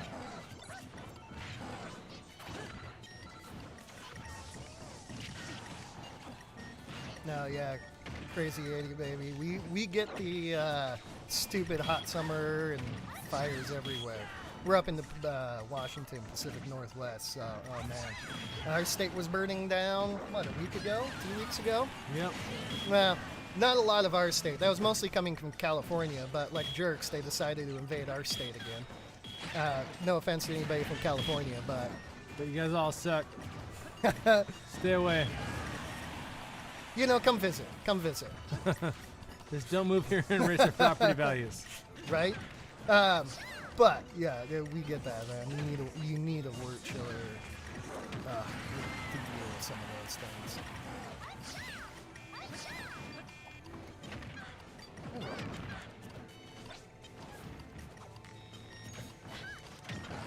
Oh man, having 80-degree tap water Derek, he's in Texas. He has 80-degree tap water right now. That's when you just need a glycol chiller and use that as your wort chiller. Yeah, just attacked him with my butt. That was an odd move. Haha! That one! I like that one. Booty slam! Yeah. Booty slam! Oh, damn it. Where you could ask a brewing question you just thought of and notice y'all were live. Right here, Shiva the Destroyer. Right now, man. Throw it up there. Man, woman, whatever the hell you are on the other side of that. I don't know. I don't know how many different genders there are. I'm not trying to assume. Person. Yeah, Shiva, person. Throw it up there.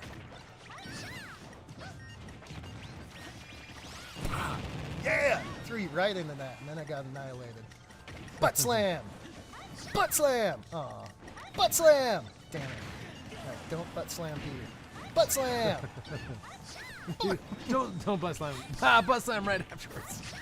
Yeah, but you were being attacked, so. I'm still on. I'm still on. That wasn't me. Okay, all right, everyone's down to 1 life. Okay. Oh, wow. This is a good little match here. Let's get Pikachu out of there.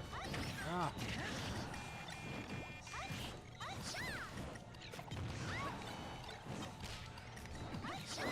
Oh, yeah. Yeah, that was gone. I stopped paying attention. Fermenter to chill overnight. Yeah, Derek P, that's a good idea. I mean, if you can only chill it down so far, putting it in a cold space, making sure that it's completely sterile, and then pitching your yeast later is not a bad idea. You just always got to keep in mind that's a longer lag time, so make sure that everything is super sanitary. Just remember last round when you called me out for how many KOs I got? I just wanted you to see. Give me that moment. Let me have it. Yeah, no, you had that moment. I'm just now taking it back. Playing for the Scott M. Actually, one thing that we did, we have a 4-port glycol chiller. So one thing that we did was actually take one of our ports of glycol and put it into our wort chiller. So we had like 0, or I think it was -2 at that time, -2 degree liquid going through it. Maximize that counterflow. Yeah, that chilled it down pretty darn quickly, as well as looping a couple of them in line. There's ways you can do it. It's a lot more work, so it's just. We do have more resources than a lot of people. So what we did is we did 2 tandem wort chillers in line. One had counterflow water, just tap water. The second one had the glycol. So the water was taking the majority of the heat. The glycol was getting that extra cold component to drop it. So Eric Hansen, since we're still on this, I'm going to say some of the freshest hops that we have been able to get a hold of came from Yakima Valley Hops. They're a smaller company out of there, but they have provided us with some really, really good products. If you want to find good Amarillo, I think they do ship to homes as well. So that's a good way to get through it. Frazzled Penguin, the Amarillo, the Cryo Amarillos are honestly pretty darn tasty too. I like those, but. Count Drunkulus says he got in a rage chat the other day with somebody saying that German beer is the best beer in the world. I get that conversation all the time. Sorry, American beer is the best beer in the world. Not that American beer is a style, but there are just way more breweries. There are breweries doing ridiculous things in America. There are just way more of them. Breweries, the U.S. is starting to actually influence German brewing. Yeah, and that's a crazy concept to think of. The U.S. is influencing German brewing. There are like traditional sour breweries in Germany that are doing an American-style sour because of the hops that we basically cultivated. Yeah. And Australia is having a big influence on a lot of the stuff now too. Like, there's a lot of that. But, yeah. What I will say on that point is when people say that Germans have the best beer in the world, Germans have cared about purity, and I'm not talking about Reinheitsgebot. I'm not talking about the purity law. They have cared about the purity of their beer for so long that they create stupidly clean, well-fermented, beautiful beers. But it's limited them in terms of the number of beers that they can make, or the range of styles they can make. They make great beers. Don't get me wrong. Like Germany makes great beers. I'm not saying that they don't, or that America's like, inherently superior. I'm just saying that because of the science that's gone into American beer making,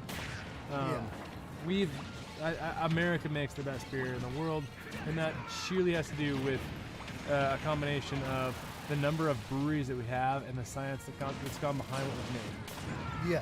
Yeah, and with that too, I mean, like, there's also certain things. Like, I won't say all, but most Americans do not make as good of a Pilsner as a German can make. Absolutely. And that's all about concepts of what those breweries are doing and what they actually think those beers mean.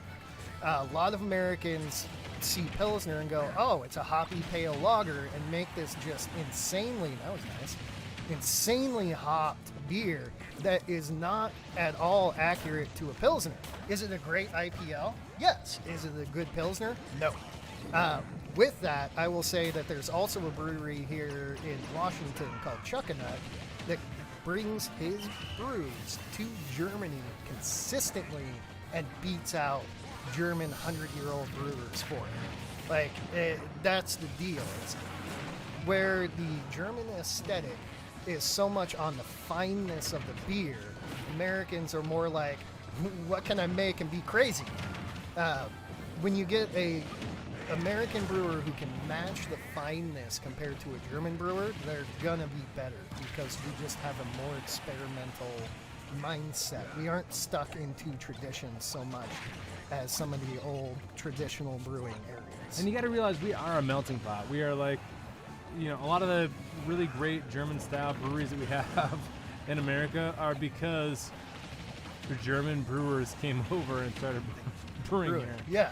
So that's a wonderful thing that we have too, the melting pot idea, and that we took everything, figured out what worked, and applied it to all of it, rather than just, this makes great, clean, crisp beers. We were like, okay, this makes great, clean, crisp beers. This is a great hopping schedule. Oh, that's a super fun yeast. Let's throw it all together. So. Yeah. Nothing against other countries. I'm not trying to say like America's inherently better. I'm just saying because of the sheer capacity of the number of brewers we have and that melting pot concept that we have. Yeah. We have German brewers that are here making beer. Yeah. And I we're don't not think stuck that, in the tradition. Yeah, exactly. I don't think that there's a, in my mind, a way that you can say that Germany is inherently better at making beer than us. Overall, as an average. Yeah. They're big breweries. It's fun, not leaving alone. Their big breweries compared to our big breweries are better. But our big breweries are crap. Our Budweiser and stuff like that. Which developed from German beer. Yeah, for a while there was this is a special issue to me because for a while there was this worldwide kind of idea that American breweries were crap, and that came from Budweiser, places like that they made they beer didn't for care. masses. They wanted to sell beer rather than make beer. They made a product and an item to sell. They didn't make a craft.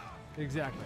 So that's why this issue is particularly special to us, is because now that craft beer is really, really big in America, we shouldn't be judged on just like Budweiser or Keystone, like all those kind of beers. So yeah. All right. Shiva the Destroyer, will consistent mixing help get that high ABV? Yes, in the right way. So when we made our high ABV beer, that was actually something that that was unfair. I'm sorry. Very good. That was something that we took into account in that, yes, consistently mixing your beer, making sure that your yeast is always flowing around, like a stir plate, in the right way. So you need a completely oxygen-free environment to be able to do this. To make sure your beer doesn't become overly oxidized or anything like that. I walked right into that. I mean, just completely. But Button spam! Button spam! That's the only one I know how to do well. Oh no! Isabel is your nightmare. Isabel is like the worst person you'd be against. Like you particularly. Like, probably.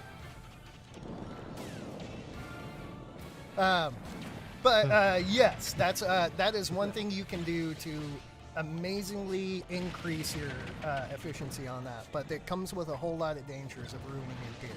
So don't like, go into it expecting that you can just kind of do it and, get away with it. no. Oh, what is? Oh, I'm still. Oh, I thought that I just got annihilated. Oh. Apparently you were closing. Yeah. Yes. I think that was more of your own fault than my skill, but you know what? I won. All right, there we are. Probably just the mix, adding grains and water versus the other way, less dough balls. I think we're talking about two different things. We're going back to Shiva there. So Shiva, what I was talking about is consistently mixing it during fermentation. I think what Derek P is talking about right below that is mixing it in mash.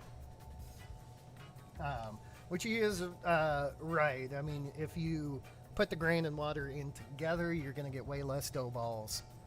So, recirc with ice water, yeah, that's a good way to go for it.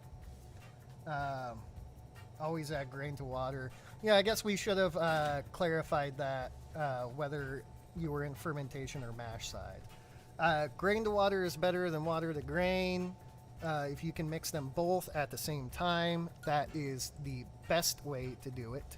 Hydrate your grist, basically. So, yeah. Denver.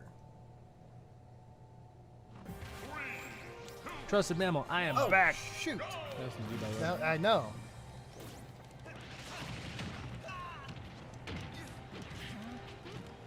We were right about that. Weird science. Nah, Germans seem very process oriented, but they aren't one special. Yeah, in terms of like actual breweries, that's very, very true. So Germans, are they have processes that make their beer, like relatively simple beers, recipe wise, are phenomenal out of Germany because they're process oriented. Yeah, and we stress that actually a lot when we talk about how to make good beers. You can have a super simple recipe, but make it a fantastic beer by doing things like decoction or long boils or overnight mashing and stuff like that. So yeah, I would say Pilsner and Bock are probably great examples of that. Pilsner is normally about a smash beer. Yeah, Pilsners are pretty close to a smash beer. I mean, you're basically using Pils and malt and like Saaz or Hallertau or Tettninger. But they're so damn delicious. Bock is almost a 1 or 2 malt beer, and then it's all about the Maillard reaction in Bock. A true Bock should get all of its color from Maillard. Pretty much none by malt. I mean, you'll have a little bit of that, but that's one of the things. But that's also a thing in that these guys have been doing it for so long that they have, especially family breweries, have learned all of those processes through experience and experimentation. And a lot of American breweries and other world, or newer world, I guess, breweries are new. That we don't have hundreds of years under our belts. Now we can and use their, experience as our own if you were smart, but there's a lot of people who don't do that, unfortunately. All right. Oh, Eric Hansen is from New Jersey. That's why it's a little harder to get some good hops.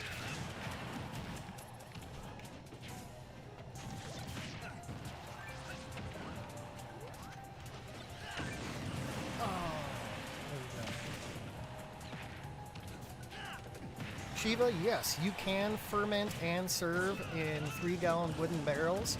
The deal about that is going to be how you're going to carbonate it, or if it's just going to be an uncarved beer.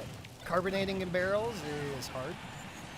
It's not an easy thing to do because it's not easy to hold pressure in barrels. They're not designed for it anyway. So, yes, 100% though, you can do it. That's what cask ale is.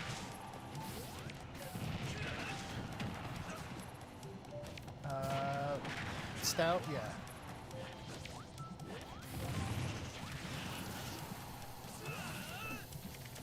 All right, Eric, if you're using Amarillo, again, I would say do not do bittering additions. This is a hop that's going to perform the best. Oh, no! Yes. This is a hop that's going to perform best. I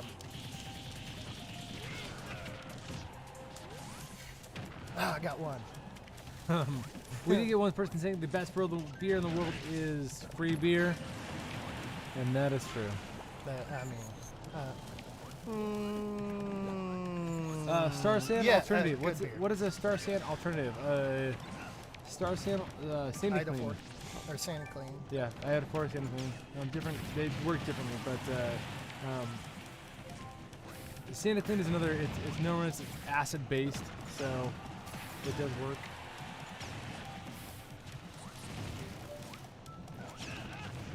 Wait a minute, I thought Josh left. No, not yet. Yeah. Yeah, Amarillo works best in later editions. Do not use that as a bittering hop. That's kind of pointless. Later editions, you should have a better better experience from it. But again, it might just be one of those hops that you don't like. I personally dislike Sriracha Ace. I hate it in most beers.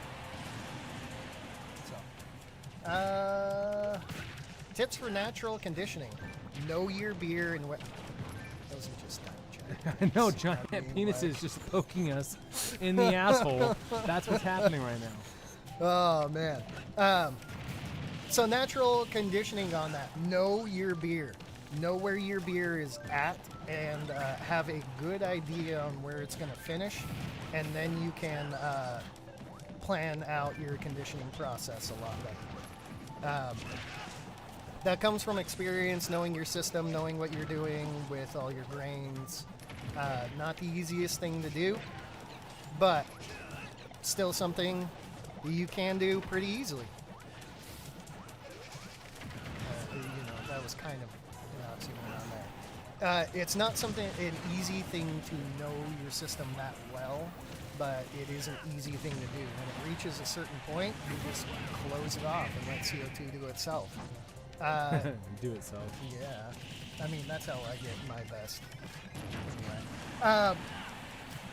So having saying that, what you can check out as far as like literature-ish or topics for it is a process called spooning. It's not exactly the same thing, but spooning is a German process of fermenting under pressure, but also at the very end, using the yeast's natural CO2, or the natural CO2 produced by the yeast to carbonate your beer.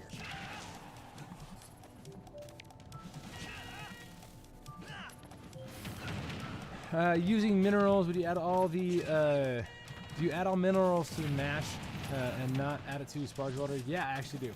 So we are calculating when we're doing mash additions, we're calculating for the entire volume. The only reason why I might do something to the sparge water specifically is because I am, maybe it's a low grist beer, and with a low grist beer, you run the risk of over alkalizing the grain. Yeah. Oh, dang it. I was not paying attention. All right.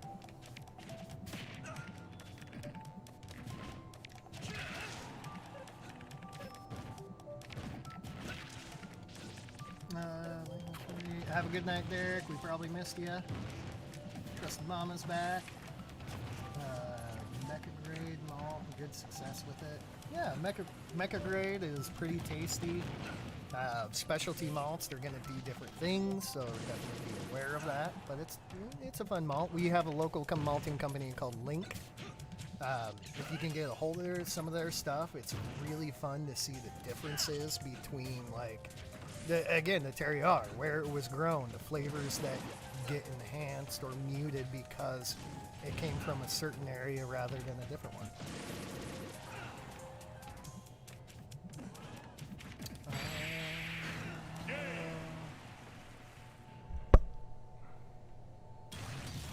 Advice for brewing with very soft water, 7.1 pH. I feel like it's good. Add a lot of gypsum, calcium chloride. No, I mean, brew a lot of light beers, honestly. Like, a lot of beers will do well with soft water. Yeah, you would be surprised. But if you're going to do a big head, like if you want to go West Coast IPA, we did a video where we actually showed our water chemistry that we're aiming for with West Coast IPA. So do,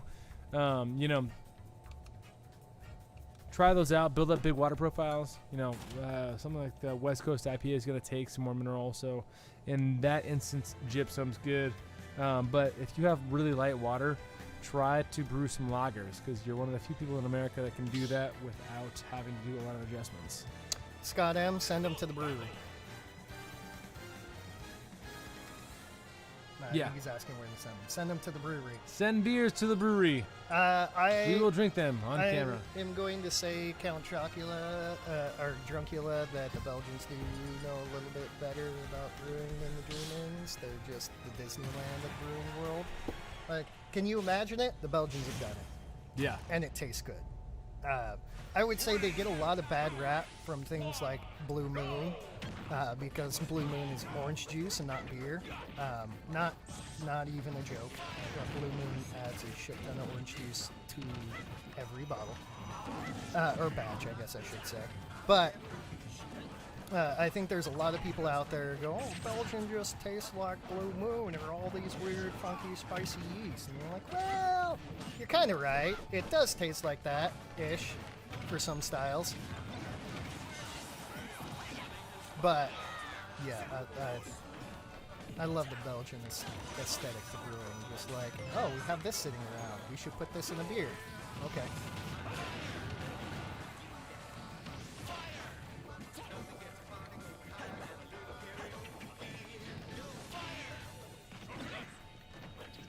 Have a good night, Frazzled Penguin. Thanks for joining us. Appreciate it. We love you.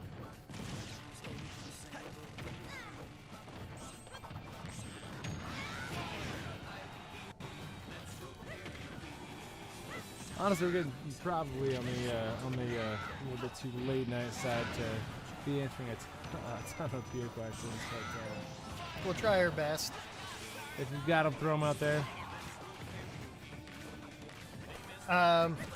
Crazy 80, yeah. Actually, we have a yeast starter going right now that has a stir bar in it. We did ask our underlings, minions, yeah, to do the yeast starter, and they definitely 100% tossed the stir bar in there. Now, that being said, I have fermented a CIP ball before because I accidentally dropped it down into the bottom of the mash.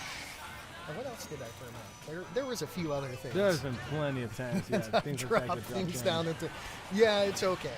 I mean, as long as they're sanitary, and in all honesty, if it's in your yeast starter, it should be. It should be. So yeah, you're probably 100% fine. Unless you're like, oh man, I just like passed the stir bar through my bowels and. Oh yeah, no, don't. Do just remember that it's in there, so when you do your yeast dump, you don't dump that down the drain. Oh no! Yeah. Oh! Dang it, I didn't make it. But yeah, in all honesty, that's one of the things. It can make your beer actually ferment a little bit faster because it provides a nucleation point for yeast to grab onto and ferment. That's something that Anheuser-Busch is so proud of, that they beechwood age their beer. The reason that they beechwood age their beer is so that it gets done faster, so the yeast can grab onto that. And it beechwood. made the Super Bowl. Yeah. So yeast can grab onto that beech wood and basically just, oh no, that was me. I ran totally off the side. That was dumb. Really? Oh no, I'm still there. Okay. Yeah, so no worries about that.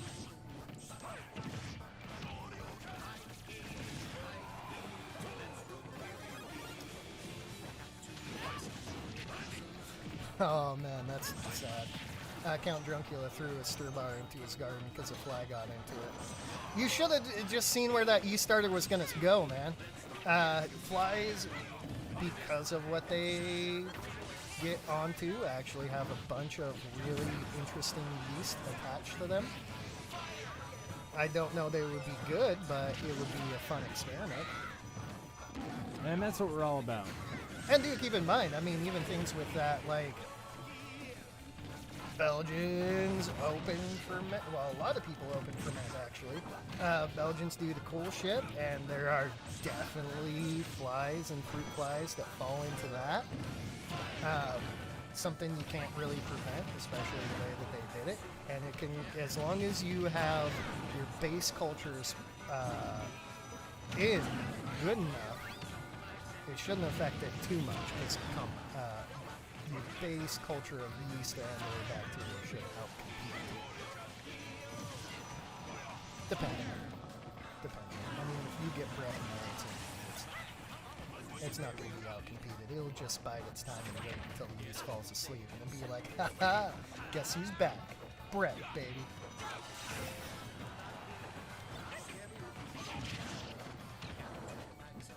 It's me. Guess who's back for? Bread is back. Bread is back. All right. Answers. Soft water, malt, somebody else. Oh no! That was sick.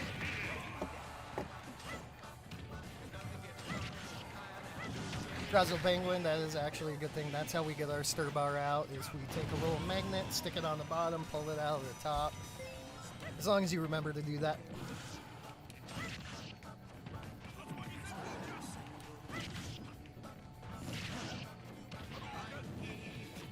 Yes, you should send a barrel our way. It'll be delicious.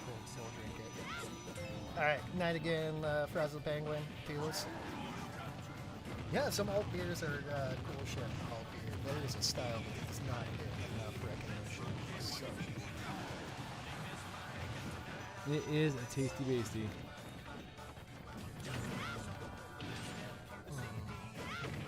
hard beer to explain to people, though. That's true. We had a really good one on tap. You know, alt beer. What's that? You ever had an Alaskan Amber? Yeah, I love it. Cool. You had an alt beer. Oh, I just got killed by the environment. What? That was sad. Which hop is Amarillo similar to? Azaka is probably the closest, but Azaka's like Amarillo with like star fruit and like stone fruit steroids. If you took Azaka and maybe blended it with Cascade, that could be similar.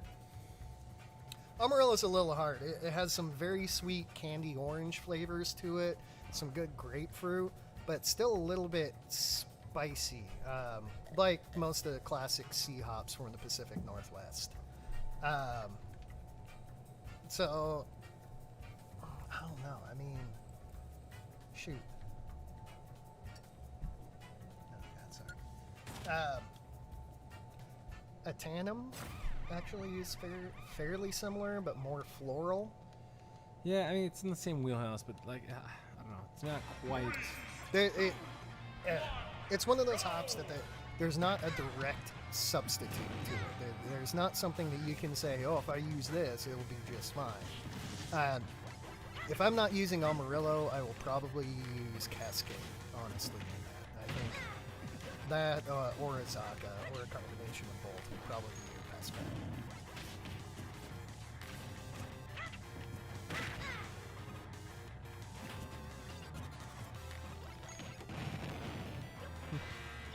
Thank you, Jose. Thanks for joining us. We appreciate you doing so. You have a good night as well, sir. And, stay safe, stay open, stay moving forward. Is definitely a weird time. Oh, That was an accident. Mega Man could have been so good. All right, one more. We cannot lose on lose on a lose. That's, Yeah, we're going with a win. I'm gonna go with. Let's face it, you're either gonna go with Villager or with. Well, you can't see right now. Where is it? That one. Ness. Whoa! We can't end in a loss, so I'm ending with my main. Eldorado, I wouldn't say is it does have some similar qualities. I wouldn't say it's super similar to Amarillo, just because Eldorado does have a little more punchiness, as well as just a little bit more tropicalness. So Amarillo is very much orange, candy tangerine, grapefruit flavors. It does have some pine, some dank as well to it. A little bit of spice, but not a ton. Eldorado is in that wheelhouse, but I think Eldorado gets a little bit too tropical fruit for what Amarillo is, as well as Eldorado can get a little bit more bitter than what Amarillo traditionally, in my humble opinion. Amarillo's a sneaky beaky. It tastes like a lot of things, but not exactly. But the biggest thing is like Amarillo's like dank and orange. Like that's, If you stored your weed in a bag with orange peel and tangerine peel in it, that's probably the closest thing I could say would give you Amarillo. yeah, so I mean, I was in college once. just store your weed there. You're good. It'll be fantastically delicious.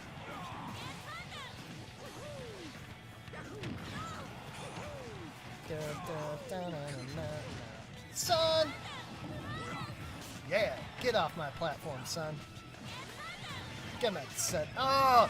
And then I throw myself off the. Amarillo isn't tropical. Or no, sorry. Eldorado should be tropical. It should have some really good mango fruit notes. Genuinely. But if it says, oh, you picked up 1 pound. It depends on where you use it. If you use Eldorado towards the bittering section of everything, I have noticed it to be very, very bitter. Far more than what you would expect. But most of my Eldorado experience in using it and tasting it has actually been very tropical. I would say not quite like mango tropical, but maybe like sometimes a melon. Fruit, melon, and pineapple. It's one of those where you're like, yeah, these are tropical fruits, but I'm not sure which. That was good. I'm not a fan of myself right now. Okay. I mean, it's a pretty good game, so I think we just use the game on TV where you kill everybody and that just kind of damage them and cannon fodder.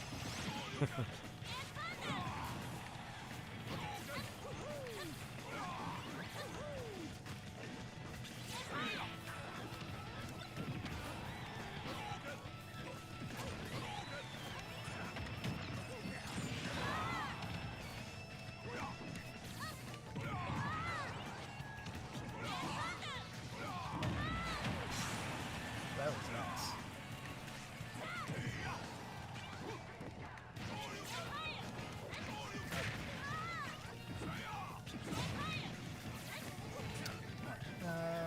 Strata. Ooh, yeah. Strata is an interesting hop.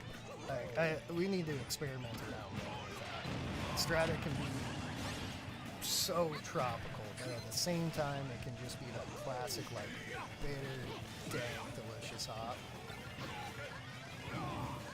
Definitely think that's one thing. It's a little more experimentation. And by people, we mean General. I mean, everybody else is at least a listener.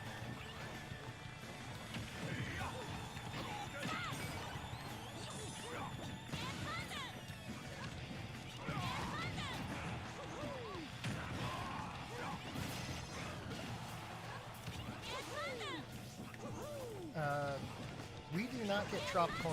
Well, we get tropical from Strata, but not coconut.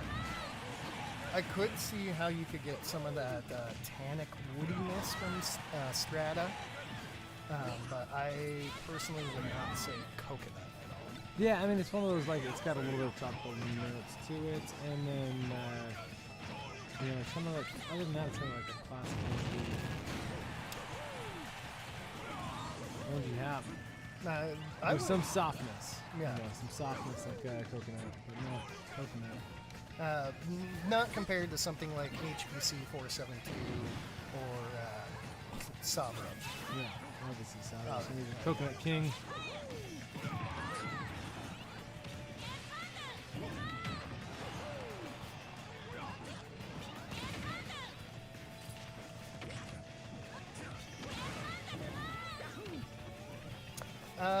Eric, yeah, I can see where you would not be pleased with Eldorado. I've used it a couple of times. And there's been a couple of times where I haven't been pleased with it as well. It hasn't given me what I expected it to give me.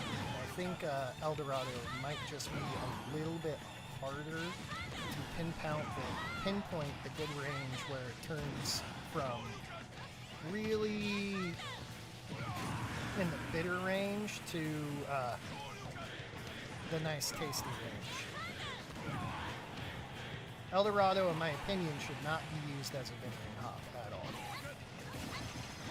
I think that is the wrong place for it entirely. Tons of big hops in the Whirlpool. Yeah. I mean, that's kind of our general philosophy on a lot of, like, if you want the juiciness or the big juice flavors of the hops, Whirlpool is just the easiest way to extract, like, a lot of that.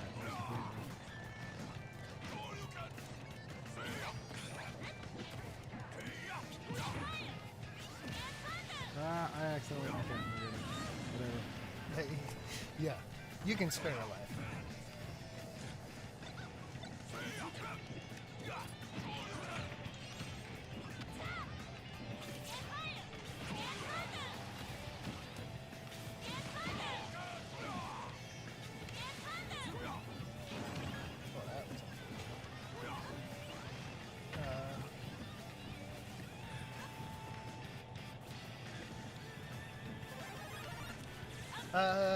NEPA with a thin mouthfeel.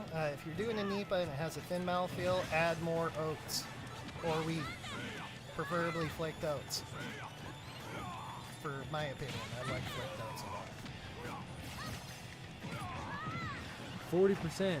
You've got a big maximum range, so. 40% on adjuncts is what I'll add in there. Between oat, wheat, flaked oat, and flaked wheats. Definitely a 40% range. It's almost like you're making. Oh, there it is. Oh no, it wasn't. Yeah. Almost like you're making a wheat beer with it. There it is. That'll add a lot of body to it.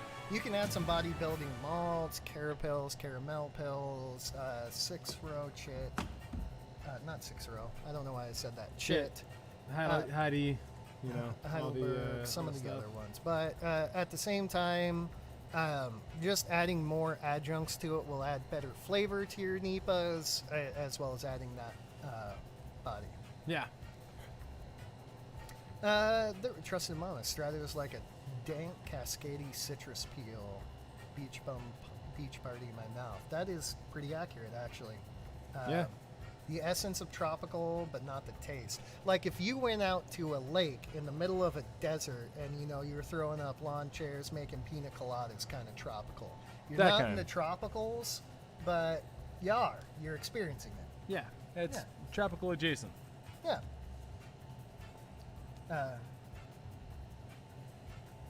60-minute for main bittering. So here's something actually that I'm gonna throw onto this. 60-minute bittering is something that we actually don't do here. But part of that is that your wort remains hotter or hot after the boil. So if you throw it in at 60 minutes, you do a natural fall to 190 to do your whirlpool, your hops are still bittering through that time that it has to fall down. And your hops are still extracting and bittering in the whirlpool time. So if you want a 60-minute bittering time, you add it in at 40 minutes, not 60. Yeah, so 60 minutes are kind of like a throwaway for us. They're there, but they're there with the understanding that If I add something in 60 minutes, we understand that, or if the recipe says 60 minutes, I guess I should say, that we understand that we're not putting those in at 60 minutes. They only need to bitter for 60 minutes. and they're going to be there longer, and they're usually small additions. Like any flavoring addition, we usually push towards the back end for that exact reason. So Yeah, and again, this is something that works for us. If you're making great beer with 60-minute additions, do it. faux show. All right, guys. I think we've kind of hit the end here. I know I've been yelled at least once. Oh yeah. So, hey, thanks for tuning in with us. It was pretty fun on our end. Great way to answer a few questions. If you guys enjoyed it, definitely, Let us know. Yeah. Yeah, let us know in the comments. We're going to keep doing it regardless. I mean, It's a fun way to just play video games at the end of the day and be live and answer questions and connect with you guys. So Yeah. If you had any questions that we missed, we didn't get to, feel free to send them into our Facebook.